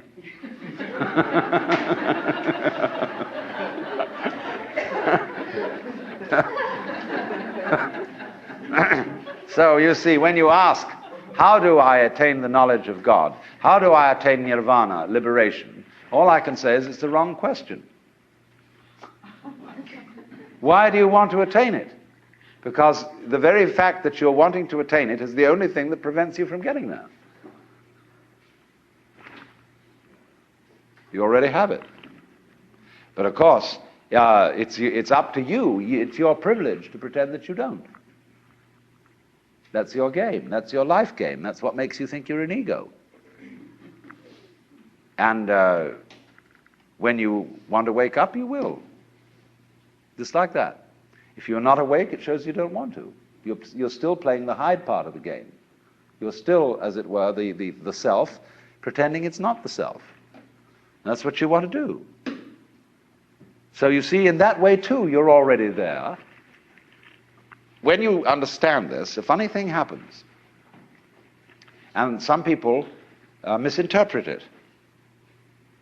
You will discover, as this happens, that the distinction between voluntary and involuntary behavior disappears. You will realize that what you describe as things under your own will feel exactly the same as things going on outside you. You watch other people moving, and you know you're doing that. Just like you're breathing or circulating your blood. If you don't understand what's going on, you're liable to get crazy at this point and to feel that you are God in the Jehovah sense. To say that you actually have power over other people so that you could alter what they're doing, and that you are omnipotent in a very crude, literal kind of Bible sense, you see? And a lot of people feel that and they go crazy. They have to put them away. They think they're Jesus Christ and that everybody ought to fall down and worship. That's only they got their wires crossed. They haven't been able to, this experience happened to them, but they don't know how to interpret it. So be careful of that. Jung calls it inflation. People who get the holy man syndrome, that I've suddenly discovered that I'm the Lord and that I'm above good and evil and so on, and that therefore I start giving myself airs and graces. But the point is everybody else is too. If you discover that you're that, then you ought to know that everybody else is. Well, for example, let's see how in other ways you might realize this. Most people think when they open their eyes and look around that what they are seeing is outside. It seems, doesn't it, that you are behind your eyes, and that behind the eyes there is a blank that you can't see at all. Turn around and you see something else in front of you. But behind the eyes there seems to be something that has no color. It isn't dark, it isn't light, it's just, it's there from a tactile standpoint. You can feel it with your fingers, although you don't get inside it. But what is that behind your eyes, you see? Well, actually, when you look out there and see all these people and things sitting around, that's how it feels inside your head. The color of this room is back here in the nervous system, where the optical nerves are at the back of the head. It's in there. It's what you're experiencing. What you see out here is a neurological experience. Now, if that hits you, and you feel sensuously that that's so, you may think that then therefore, the external world is all inside my skull. But you've got to correct that with the thought that your skull is also in the external world. So you suddenly begin to feel, well, wow, what a kind of a situation is this? It's inside me, and I'm inside it, and it's inside me, and I'm inside it. But that's the way it is. This is what you could call transaction, rather than interaction, between the individual and the world. Just like, for example, in buying and selling, there cannot be an act of buying unless there's simultaneously an act of selling, and vice versa. So the relationship between the organism and the environment is transactional. The environment grows the organism, and in turn the organism creates the environment. The organism turns the sun into light, but it requires there to be an environment containing a sun for there to be an organism at all. And the answer to it is simply they're all one process. And it isn't that organisms by chance came into this world. Put it rather that this world is the sort of environment which grows organisms. It was that way from the beginning. Just in the same way, the organisms may, in time, have arrived in the scene or out of the scene later than the beginning of the scene. But from the moment it went bang in the beginning, if that's the way it started, organisms like us sitting here, were involved in it. You see, look here, let's take the propagation of an electric current. I can have an electric current running through a wire that goes all the way around the Earth. And here we have our power source, and here we have a switch. All right. Here's the positive pole. Here's the negative pole. Now, before that switch closes, the current doesn't exactly behave like water in a pipe. There isn't current here waiting to jump the gap as soon as the switch is closed. The current doesn't even start until the switch is closed from the positive pole. It never starts unless the point of arrival is there. Now, it'll take an interval for that current to get going and circuit if it's going all the way around the Earth. It's a long run. But the finishing point has to be closed before it will even start from the beginning. In a similar way, although in the development of any physical system, there may be billions of years between the creation of the most primitive form of energy and then the arrival of intelligent life. That billions of years is just the same thing as the trip of the current round the wire. It takes a little time. But it's already implied. It takes time for an acorn to turn into an oak. But the oak is already implied in the acorn. And so in any lump of rock floating about in space, there is implicit human intelligence. Sometime, somehow, somewhere. They all go together. So don't differentiate yourself and stand off against this and say, I am a living organism in a world made of a lot of dead junk, rocks and stuff. It all goes together. Those rocks are just as much you as your fingernails. You need rocks. What are you going to stand on?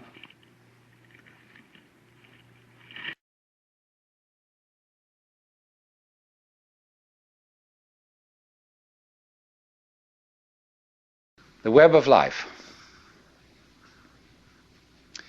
Let me try from the first to indicate the point that we're aiming at. The point is this, that human consciousness is at the same time as being a form of awareness and sensitivity and understanding, it's also a form of ignorance. The ordinary everyday consciousness that we have leaves out more than it takes in. And because of this, it leaves out things that are terribly important. It leaves out things that would, if we did know them, allay our anxieties and fears and horrors.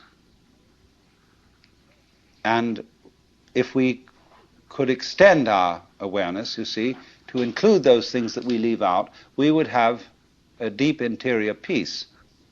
Because we would all know the one thing that you mustn't know, according to the rules of our particular social game. The one thing you mustn't know, that's really not allowed, that is the lowdown on life. And the lowdown, on the one hand, means the real dirt on things. But the lowdown is also what is profound, what is mysterious, what is in the depths. And there's something left out. And our everyday consciousness screens this out in the same way that when you say you have weaving, you have, say, on this rug here in front of us, when the black finishes here, the black threads will go underneath and then appear again over here, then they'll go underneath the white, and then they'll appear again over here, so that the back will be the obverse pattern of the front. Now, the world is like that. our sense organs are selective. They pick out certain things. They're receptive. For example, we have a small, small band of what you might call a spectrum of light, of sound, of tactile sensation, and so on, to which the human organism is sensitive. But we know that outside that small band, there is a huge range of vibrations to which we have built instruments that are sensitive. Things like cosmic rays, ultraviolet rays, gamma rays, hard X-rays, so on. They're all outside the band of our spectrum, and obviously there are things that are outside the range of our instruments. We may build new instruments someday which will bring into our consciousness other orders of vibration altogether, but yet, as yet, we don't know about them. So you could imagine, you see, the universe is a vast, vast system of vibrations and has infinite possibilities. All these vibrations, you know, are like the strings on a harp. And the harps that the angels are supposed to play in heaven are really this huge possibility. See, when you play the harp, you select strings. You don't play all the strings. It's stupid to just run your finger along the whole edge of the harp, back and forth, and go. What you do is you pick out with your fingers, select, just like on the piano. You don't go brrrm. You pick out certain notes, and these make the patterns. But at the same time as you pick out, you reject what you don't pick out. But it's all there, constituting a fundamental continuity, the kind of continuity of the thread as they go to the back of the woven material and make up the obverse of the pattern that's on the front. Now, the question that is absolutely basic for all human beings is, what have you left out? You see? You are focused on certain things that constitute what you call everyday reality. Look, you single out people, and you see them sitting all around, and you know there are things that are really there. And then behind the people are the houses or whatever we live in, and the earth, and behind all that the sky, and so on. But we see the world as a collection of rather disjointed events and things. And I might say to you as you came in here today, now, my goodness, you all forgot something. What did you forget? And you think, my goodness, did I put my pants on? Did I wear a sweater? Did I got my glasses and my hair on, or my wig or whatever? And no, it's none of that. Well, something you've forgotten. See, everybody's forgotten something. You left it out. You just missed it. See? And so I can bring this out, what you've forgotten, if I ask you, who are you? Well, you say, I'm Paul Jones, or whatever your name happens to be. I say, oh, no, don't give me that stuff. Who are you really? And you think, whoa, of course I'm just me. No, don't give me that. I don't want to hear all that nonsense. You're playing a trick on me. Really, deep down, who are you? I don't know. Well, that's the thing to find out. That's the thing that's been forgotten. See, that's the underside of the tapestry, the thing that's been left out.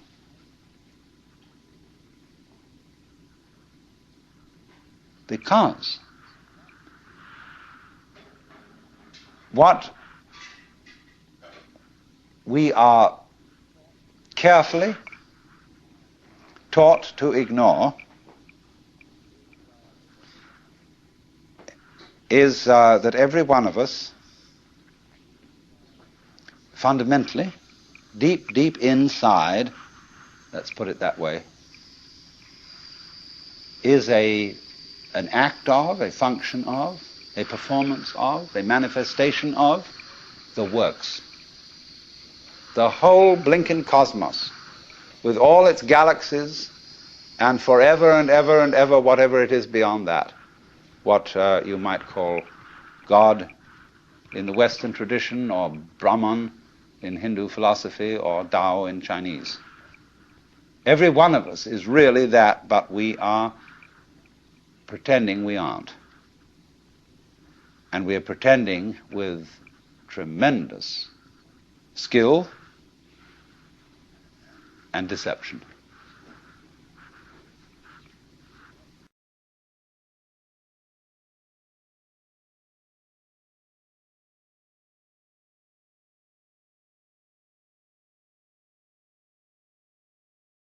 Now, what I would call a really swinging human being is a person who lives on two levels at once.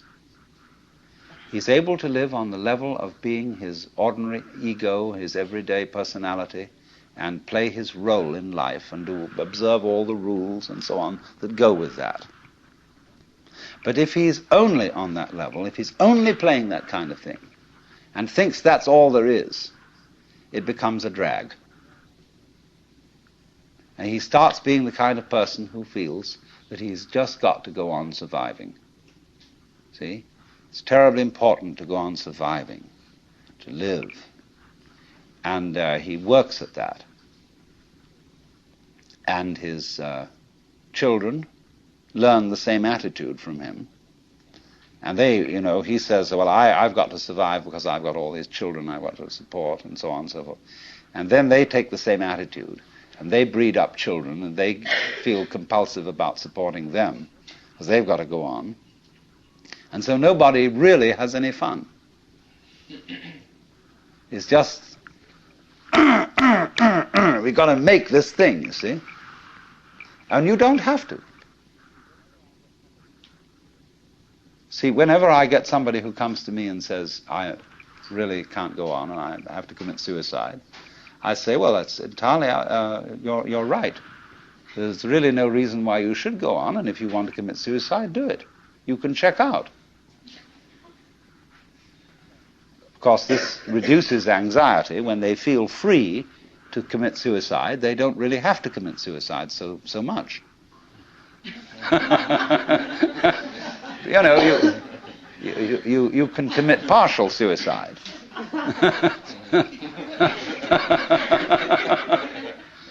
So the sense that you just have to go on living, see, that life is a must. When you say to anything spontaneous, see, life is spontaneous. It happens, in the words of the Taoists, Zheran, which means of itself so. That's their Chinese expression for nature. What happens by itself, what isn't pushed, but it just pops up, you see? Like, I'll never forget, there was a great Zen master I knew once in New York. He was giving a lecture one evening, and he was dressed in his gold ceremonial robes, and he was sitting in front of an altar like this sort of thing, but he had a table in front of him with very formal, with candles on it, and a sutra scripture on a little desk, and he was lecturing on the sutra. And he said, fundamental principle in Buddhism is no purpose, purposelessness. When you drop fart, you don't say, at 9 o'clock I drop fart. It happened of itself. And all these pious Western devotees, kind of put their handkerchiefs in their mouths and try not to laugh. So, but that's the meaning of something that happens of itself, like drop fart or have hiccups or just you came into being, It happens in a kind of a plop way like that. See? Now, you can't tell that process, you ought to happen. You must happen. Because that puts a bind on it. in the same way as when you have a little child and all the relatives have come to a party on Thanksgiving, and you put the child into the middle of all the relatives and say, now dear, play. See, it absolutely bugs the child to do it like that. And so this is the problem for every artist, because an artist is a man who makes his living by playing, whether he's dancing or painting or playing music or whatever it is. And he has to overcome this problem. He has to know how to play in public at a given time on an appointment. See? Now that's not an easy thing to learn. But when you catch on to the trick of it, you can do it. To play on demand. That's the hardest lesson of life. To contrive what is called by my Japanese artist friend Saburo Hasegawa a controlled accident.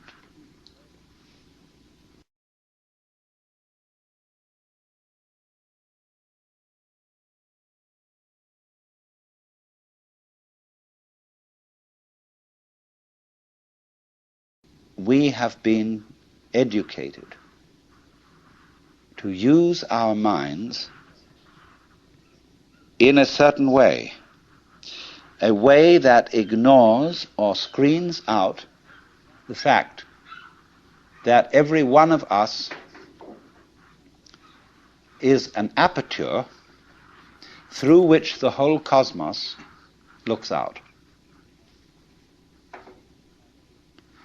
You see, it's as if you had a light covered with a black ball, and in this ball were pinholes, and each pinhole is an aperture through which the light comes out. So in that way, every one of us is actually a pinhole through which the fundamental light, that is the existence itself, looks out. Only the game we're playing is not to know this. To be only that little hole, which we call me, my ego, my specific John Jones, or whatever. If, however, you see, we can maintain at the same time the sense of being this specific John Jones with his role in life, or whatever, and know also underneath this that we are the whole works, you get a very marvelous and agreeable arrangement. This is a most remarkable harmoniousness. I mean, it gives one's life a great sense of joy and exuberance if you can carry on these two things at once. If you, in other words, you know that all the serious predicaments of life are a game.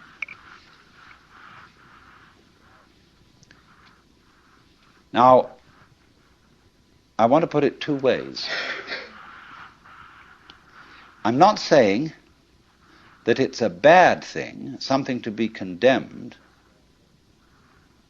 to take your own individual life seriously, in dead earnest, and to have all the problems that go with that. Do you understand that being that way, that being a real mixed-up human being, is a manifestation of nature that is something just like the patterns on the waves out here, or like a seashell. You know, we pick up shells. I always keep one around for sort of an example for many things, and say, my goodness, isn't that gorgeous? There's not an aesthetic fault in it anywhere. It's absolutely perfect. Now, I wonder if these fish look at each other's shells and say, don't you think she's kind of fat?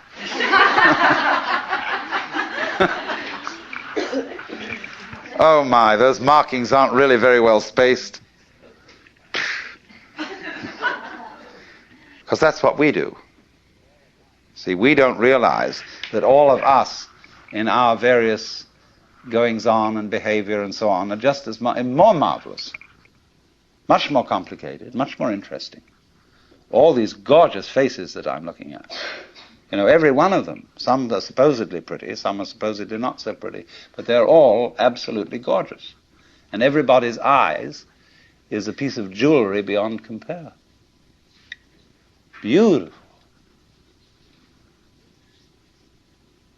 But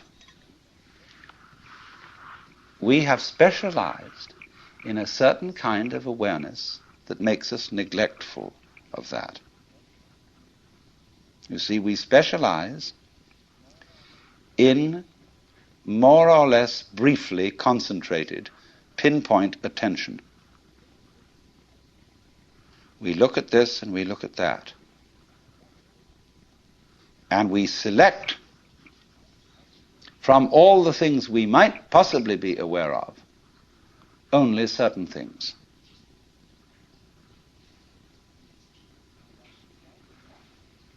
And as a result of that, we leave out of our everyday consciousness, generally speaking, two dimensions of experience. One, amazing beauty of experience that we never see at all. And on the other hand, the very deep thing, the sense of our basic identity, unity with, oneness with the total process of being. See, because we are staring, as it were, at certain features of the landscape, we don't see the background. And because we get fascinated with, I could go into details of this shell, as I said, and put myself in the mind of a conch or whatever it is that lives in this thing, and say, that's not so hot, that one. Like that, see? And so, I wouldn't see the whole thing. But when I look at it like this, when anybody looks at it like that, we say, oh my God, isn't that gorgeous?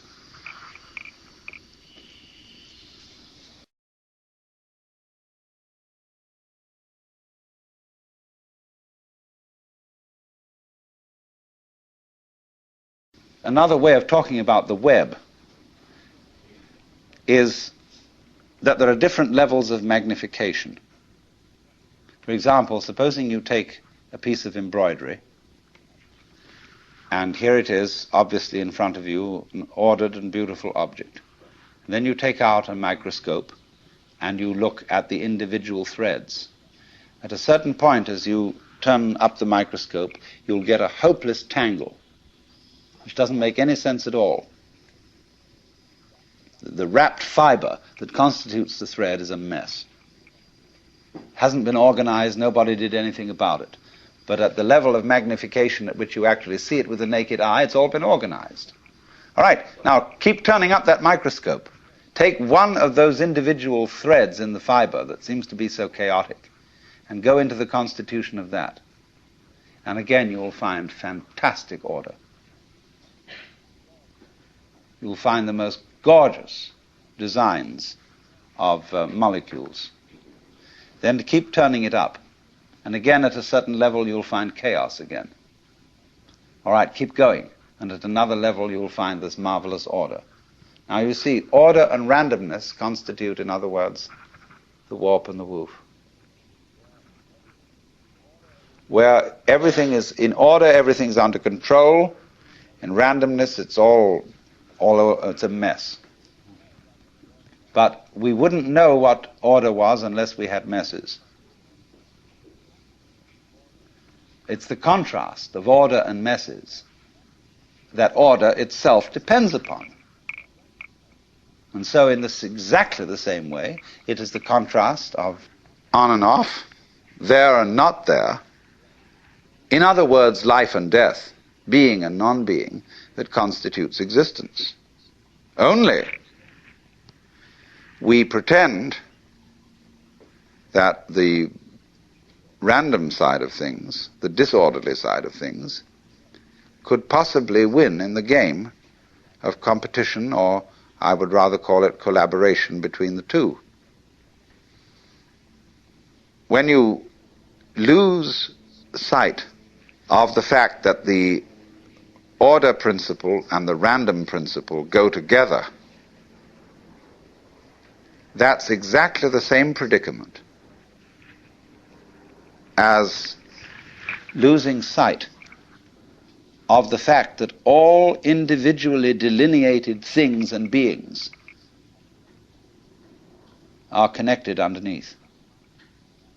You know, just like mountains stick out of the earth and there's a fundamental earth underneath them, so all of us as different things, we stick out of reality and there's a continuity underneath, but you ignore that, you see. That's the thing that's left out.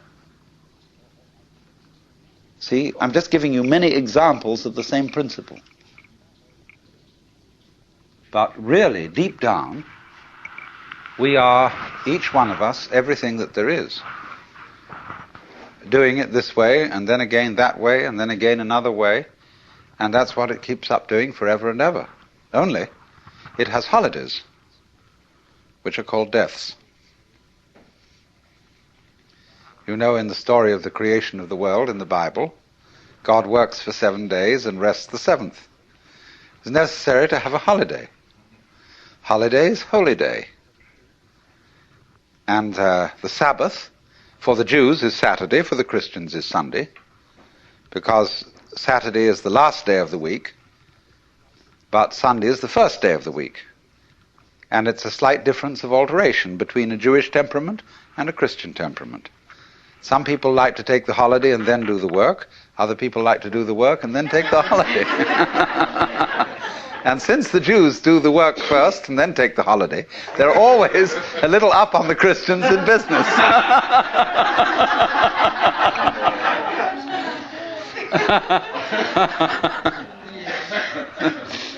But the point is that a holiday, this pause between something going on, is of the essence of the idea of a web. For example, there's a famous Irishman who's supposed to have described a net as a lot of holes tied together with string. So the holes are very, very important. And these are the holy days. You see, the holes. This all goes together. So there must be that interval. And it exists on all kinds of levels. It isn't simply that there is, for example, a sound that is sounded. Is a vibration, and the sound goes on and off. Everything that we call sound is sound silence. There is no such thing as pure sound. You couldn't hear it. What you hear is that tap, tap, tap, tap, tap, tap, tap, tap, tap, tap against the eardrum. But it happens very fast, so that you get more of an impression of sound than you do of silence. But between every little undulation of sound, there is also an interval. When you listen to music, you hear a melody. But what you hear, actually, that makes the melody significant are the steps between the tones, what we call the intervals. And a person who doesn't hear intervals is tone deaf. He only hears noises. He doesn't hear the steps. So that interval between whatever happens is as important as what happens. So we'll call these two things, the sound and the silence, the life and the death, somewhat analogous in weaving to the warp and the woof. Now, look at the marvelous way in which warp and woof go together. A piece of cloth is an extraordinary thing when you consider it's made of a line of string. There's something that always struck me as a child, fabulous, that string, just thread, could turn into cloth. Why should it hang together? How improbable.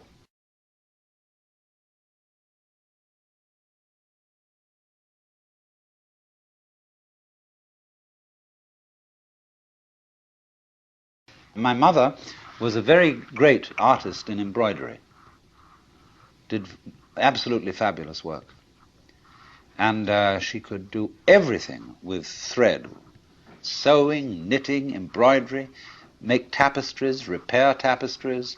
Oh, just fabulous work. So I've grown up in a background where thread is of enormous importance. She made her living this way for a while. So I was always amazed at the way, say, you take a ball of wool and with knitting needles, and suddenly it turns into a sweater. Fantastic. But I found out, you see, the secret of this, which is that it will do this, it will hold together by this combination of warp and woof. By this process where one thread goes under the other, omits the next, goes under the other, and then the next thing does the same thing but in the opposite way. Connect that. And they hold each other up. For example, you can put two sticks of wood and lean them against each other, and they'll stand up. You know, the Chinese character for man looks more or less like that. And although this is simply the brush form, the brush abbreviation of what were originally the legs of a little human stick figure. There's a story that Japanese children sometimes learn from their mothers, that the reason this is the character for man is that two sticks lent together, as I described, will keep each other up, and the one depends on the other. It's mutual. And so in the same way, the existence of human beings depends on our supporting each other. Without that, no one of us can exist. But that, which may seem a little trite, a little sort of moralistic and so on, but it is absolutely fundamental. That anything that there is, whenever we can say that something exists, existence is a function of relationship. Motion itself is a function of relationship.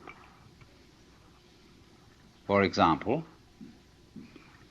forgive me if some of you have heard this one before, but it's a very important, basic lesson. If there is only one object, one small ball in the middle of endless space, nobody knows whether it's moving. Because you can't tell whether it's approaching anything or whether it's going away from anything, because there's nothing else. So in that state of affairs, no motion exists. But if we introduce a second ball into the picture, and the two either come towards each other or go away from each other, then we can say that both of them, or either of them, is in motion. We can't decide which is the one that's doing the moving, because it could be one, could be the other. Now we'll put three balls into space, and we find two of them staying together and the other one going away. Now it's up to the two of them to decide whether the other one is going away from them or they're going away from the other, because two is a majority in this case. And the vote always, of course, goes to the majority, the universe being basically a democratic organization.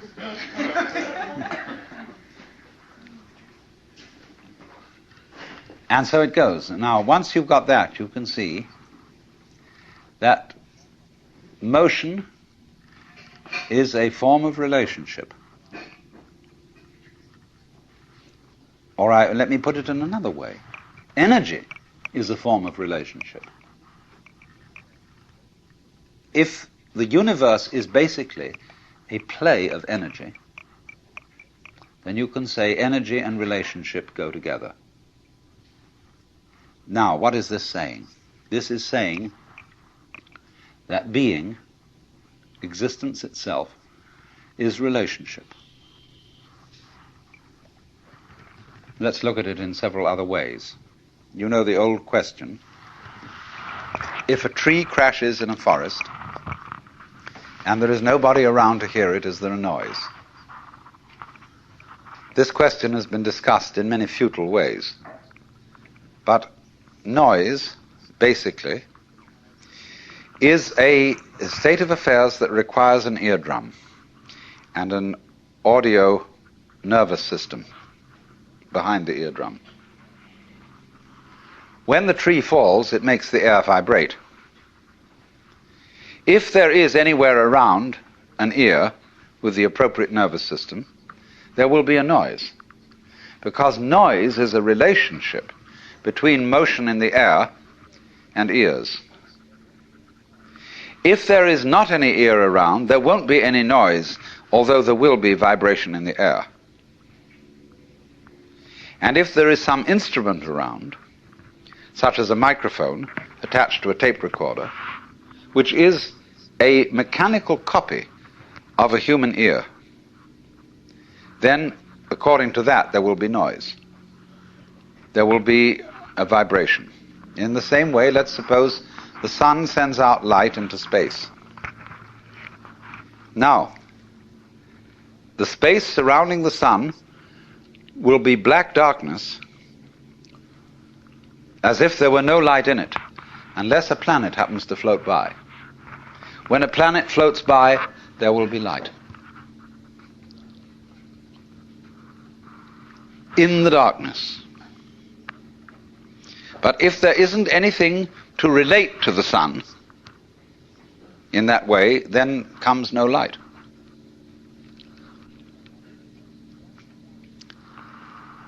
Now this goes right down to the root and ground of everything. It goes down to the essence of your nerves, of your whole being, that it's all an interdependence. And that's why one of the basic symbols of the universe is the Chinese yin-yang symbol, which you know is a circle with an S curve in the center. One side of the S is black, the other is white. And so it makes, as it were, two commas or two fishes. And the eye of the fish is the opposite color. The white fish has a black eye, the black fish has a white eye. And these things are going like this, see? Curling in on each other. Now this thing is called a helix. And that is the fundamental form of the galaxies.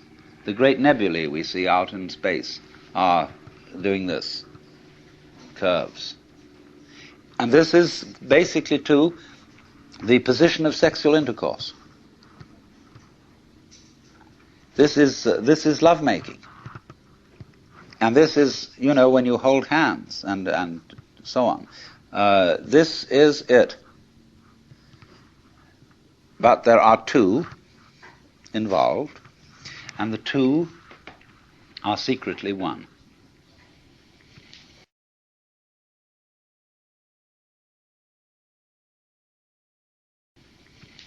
Now, this is what I really want you to understand. To get into the unitive world, underneath, underlying and supporting the everyday practical world, there have to be certain alterations in one's common sense.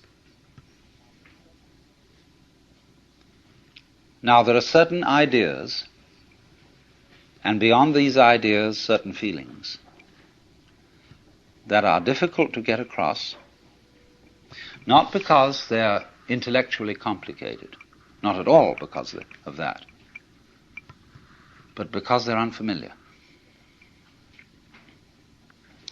They're strange.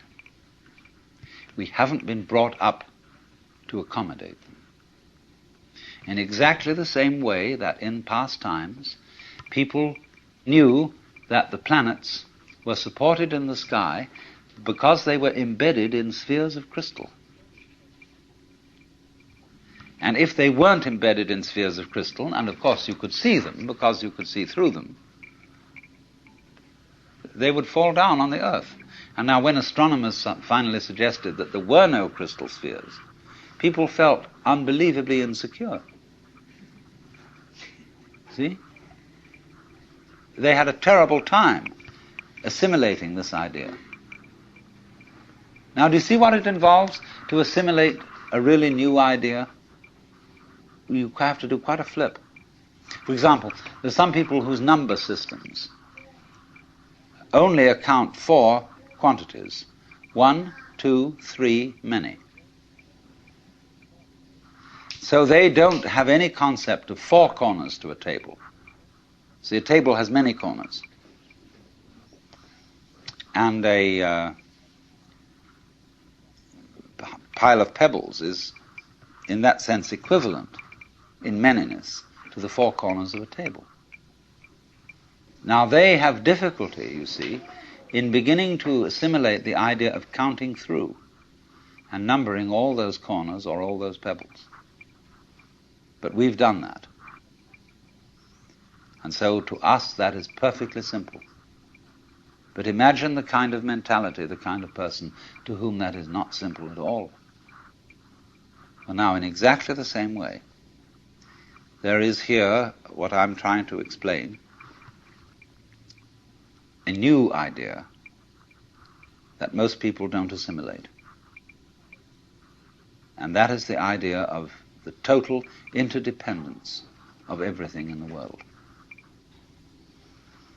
The Buddhists in Japan call it Jiji-muge. Jiji-muge. Between thing and thing, between event and event, there is no block.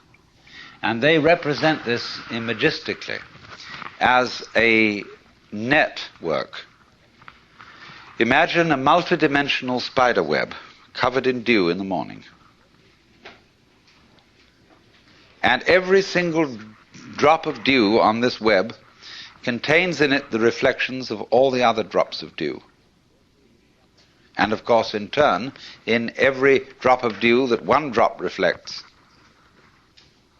there is the reflection of all the others again. And they use this image to represent the interdependence of everything in the world. In other words, if we give this dewdrop image, if we put it into a linguistic analogy, we would say this: words have meaning only in context. The meaning of any word depends upon the sentence or upon the paragraph in which it's found.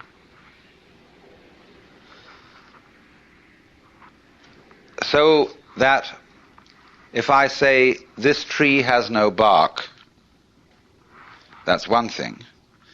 And if I say, this dog has no bark, that's another thing. So you see always that the meaning of the word is in relation to the context. Now, in exactly the same way, the meaning, as well as the existence of an individual person, an organism, is in relation to the context. You are what you are, sitting here at this moment in your particular kind of clothes, and with the particular colors of your faces and your particular personalities, your family involvements, your business involvements, your neuroses and your everything. You are that precisely in relation to an extremely complex environment. So much so that if, let's take for example this piece of wood that forms a support to the beam out here. Now believe me, this is true. You can see that has little nubbles on it and so on. If it were not the way it is, you would not be the way you are. The line of connection between what is, it is, and you are is very, very complicated. Also, we could say, if a given star that we observe didn't exist, you would be different from what you are now. I don't say you wouldn't exist, but you would exist differently. But you might say the connection is very faint, is something that you don't ordinarily have to think about. It's not important. But basically it is important. Only you say, I don't have to think about it, because It's there all the time. See, for example, the floor is underneath you all the time. Some sort of floor, some sort of earth. And you really don't have to think about it. It's just always there. It's always around. If you become insensitive, you stop thinking about it. But there it is. And so in the same way, our subtle interdependence with, mind you, it's not just our plain existence. It's the kind of existence we have is dependent upon all these things. Also our plain existence, but that gets way down. But the fundamental thing is existence is relationship. In other words, if my finger up here is all alone and the wind doesn't move and nothing touches it, it stops knowing that it's there. But if something comes along and does, immediately it's aware that it's there. So,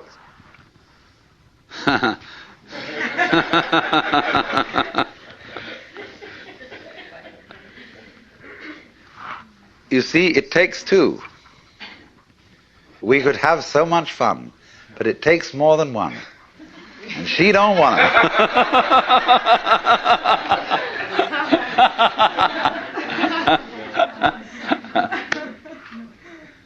But in this way, you see, what we call duality, you can see, can't you, how duality is fundamental. It takes two. But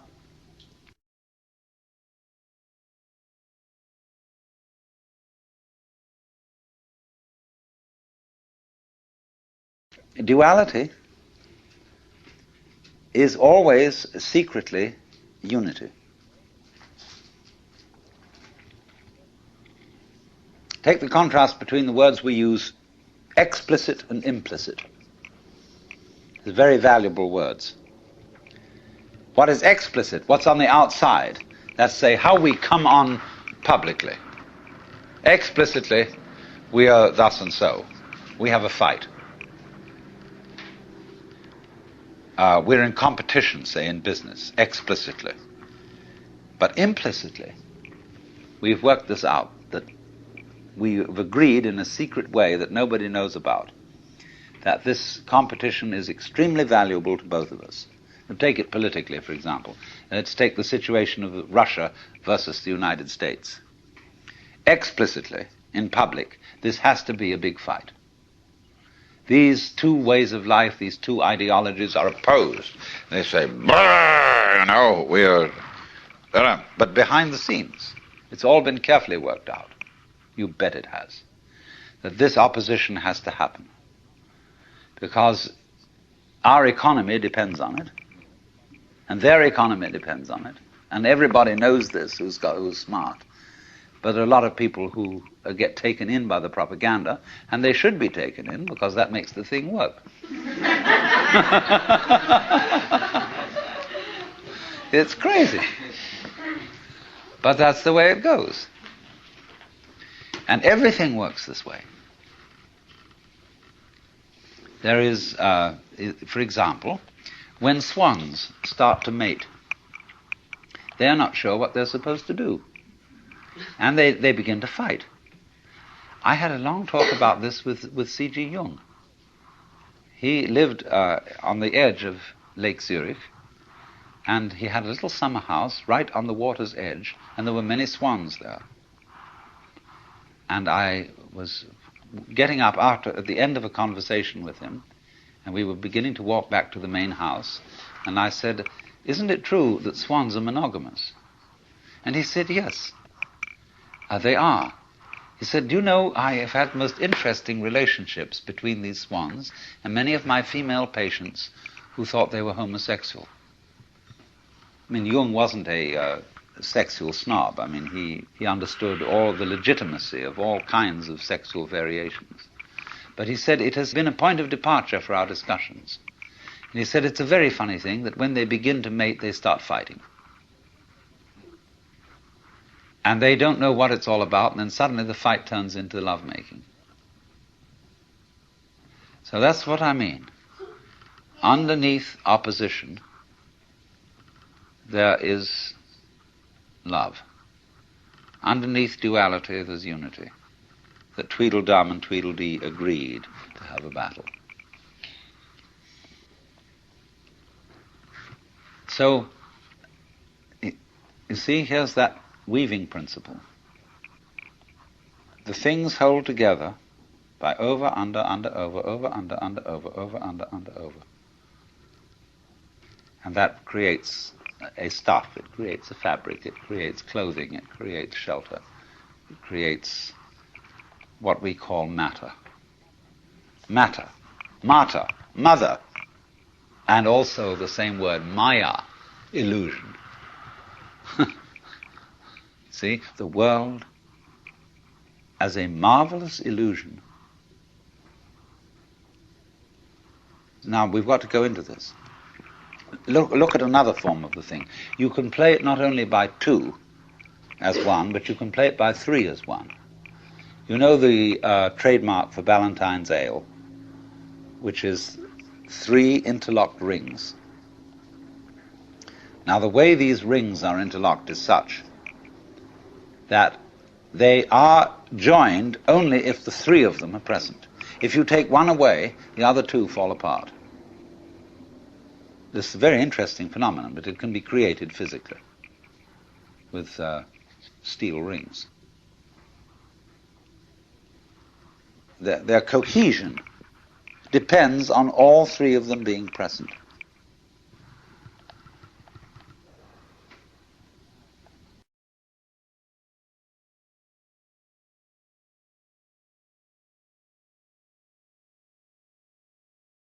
We have tried, scientifically, to understand the world and explain its mysteries by analyzing the smallest particles of things that exist.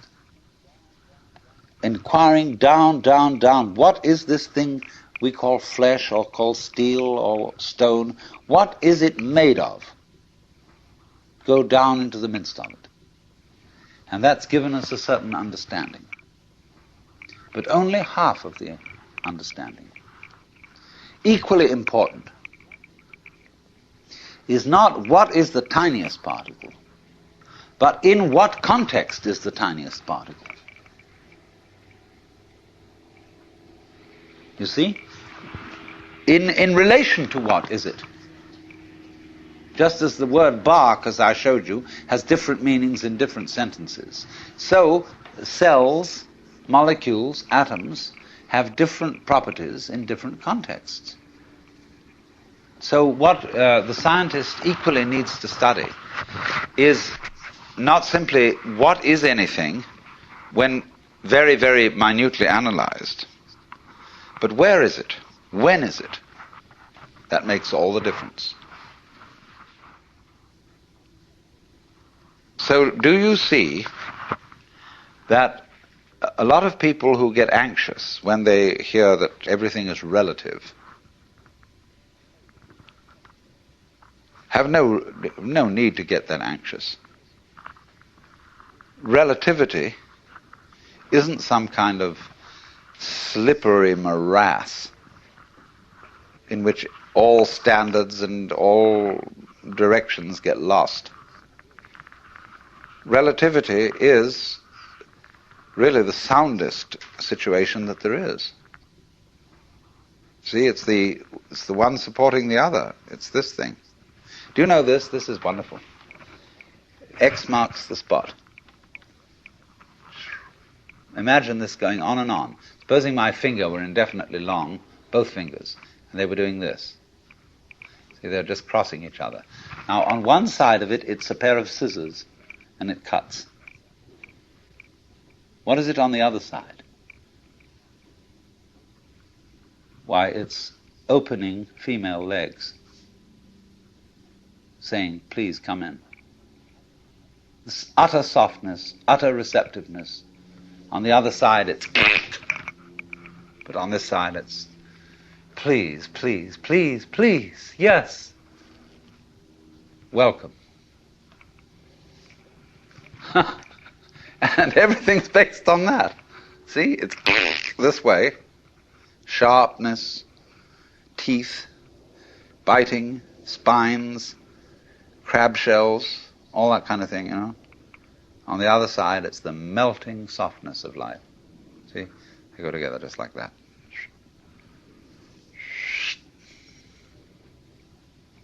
And goodness knows what it is on these outer two sides. I haven't thought about that yet. So, if you see that, if you get that principle, you can feel yourself not sort of just rattling around in the world as a kind of, somebody who's been stuck down there. But you can feel yourself going on in absolutely exact relationship with everything around you. And this is very beautiful. It isn't just that you are here looking at what's out there, like you might be photographing it with your eyes. It's that if that there wasn't there, you wouldn't be here. The outside thing that you see and the inside thing that you are poles of the same magnet, or back and front of the same coin, and without one there isn't the other. That means, of course, then, that we are living in the midst of a world of animals, vegetables, minerals, atmospheres, astronomical bodies, that's highly intelligent. Its intelligence concentrated, crystallized in our brains. That's where it comes out, you see. In any field, let's take any field of forces. We take a chemical solution, and at certain critical points in this chemical solution, the crystals start to form. And so in the same way, the total intelligence of this whole universe crystallizes in human brains. Also in other kinds of brains. But that's where it really comes out. But it's the total intelligence of the whole field that does this.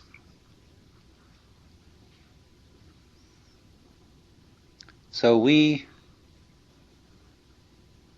go with the whole thing, interdepend with it. We don't live in an environment which is just rock, just air, just atmosphere and so on. The environment's only like that when we think about it analytically and try to explain it. But when we think of it isn't just rock and air, see, but those things go together. When you see the interconnectedness, when you see in the simplest way how flowers go with bees and other insects, they don't live without them. Humans go with cattle. They don't exist without them. Plants, etc., etc., etc. When you see the intervals, the significance of the relationships between these things, it's only then, when you see that you are aware of the melody. Go back to the illustration I gave of the person who can't hear melody, who's tone deaf. He hears only a succession of sounds because he's not aware of the intervals. Now, most people are brought up to be tone deaf in respect to their own existence and the rest of the universe. They don't see the relationships. They are not aware of the unity. And so, once you spot that, you spot how everything goes with the thing. that you are one end and that out there is the other end, and they really go together, then you may be said to be living a harmonious life.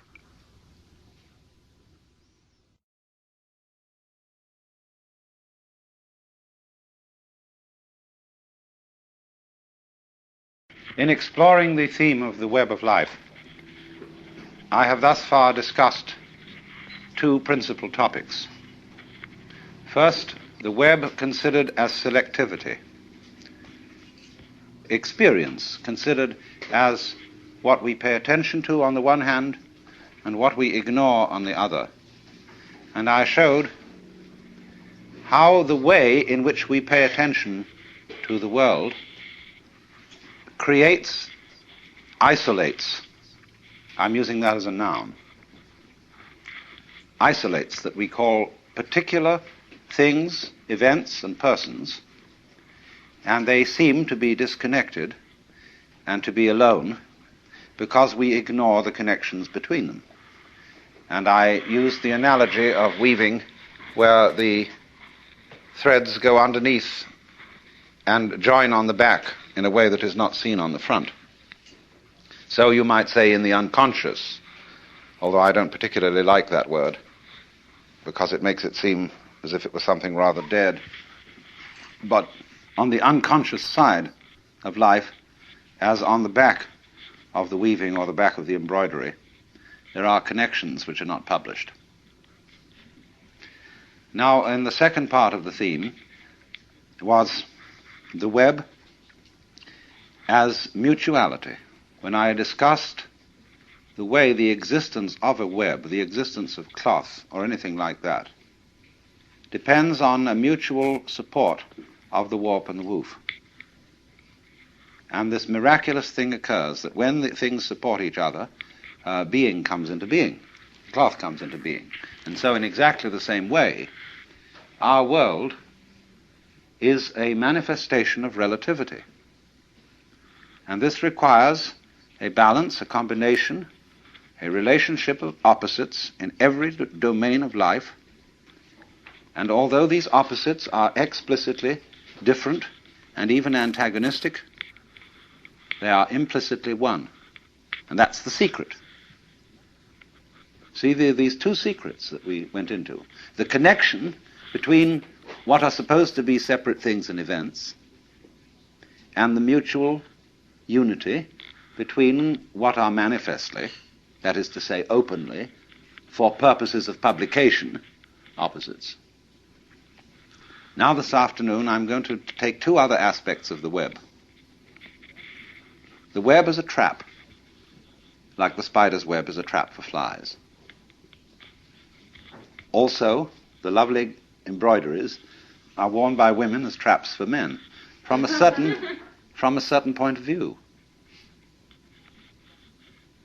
And I want to consider the web as something playful.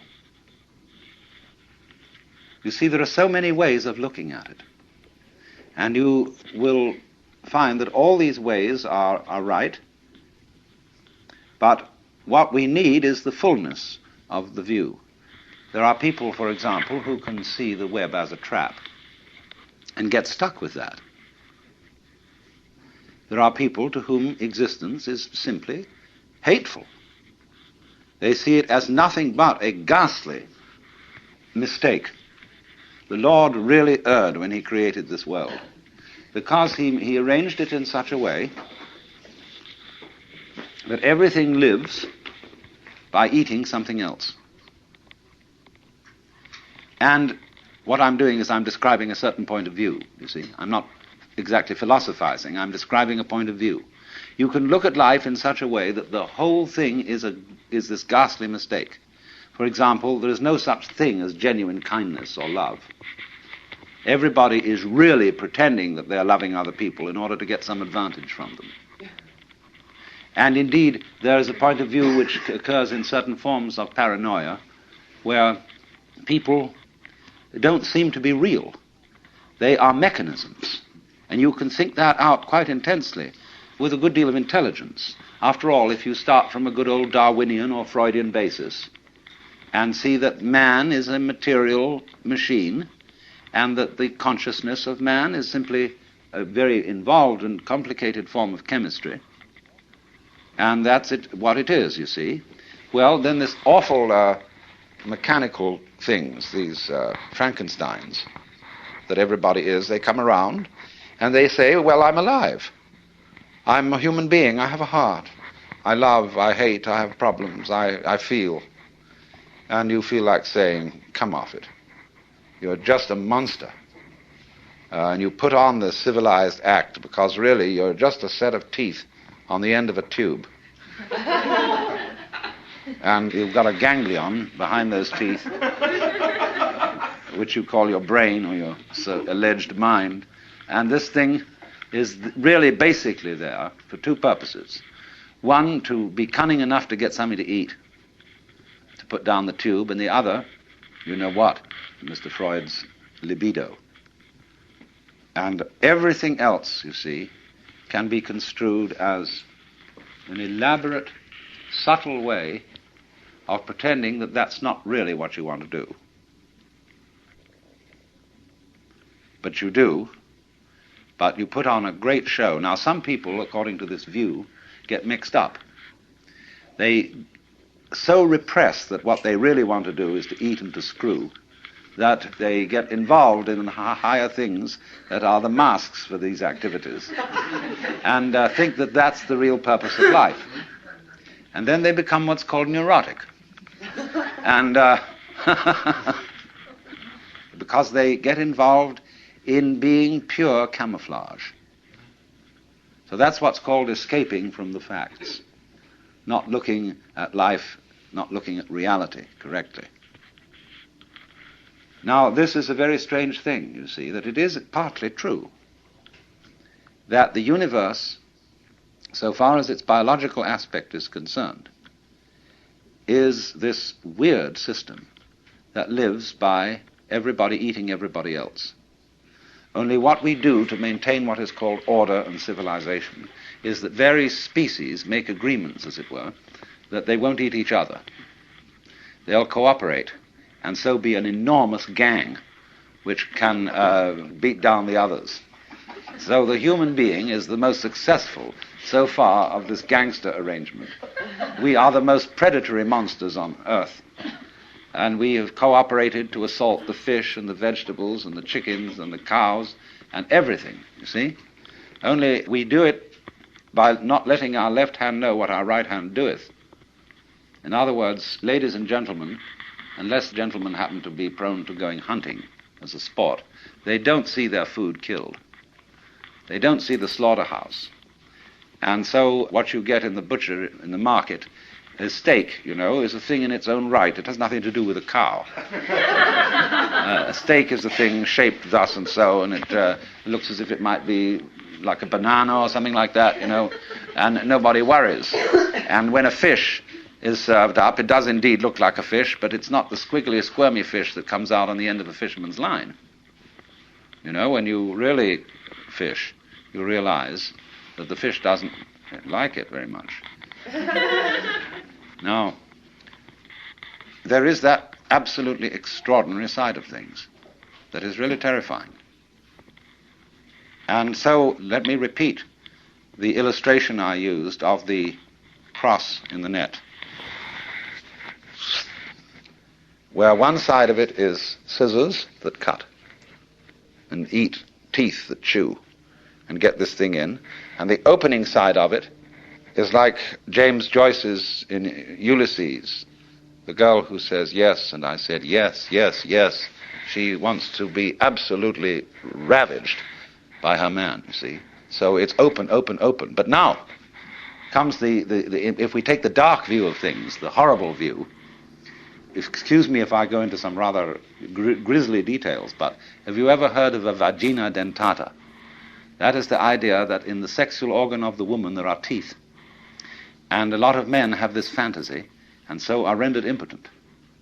They don't make love, because they feel that the price of this blessed experience, this creative experience, this loving experience, is you're going to get trapped. You're going to get emasculated. You're going to lose your precious member. And this is a very ancient fantasy. It appears throughout all known history. Because this is simply the woman's come on, where she attracts, but she's out really to get you. She is basically a spider mother, you see, who is selfish and doesn't really love you. Not really, but says she does. And, of course, there are, on the other side, all the tricks of the men, which go without mention.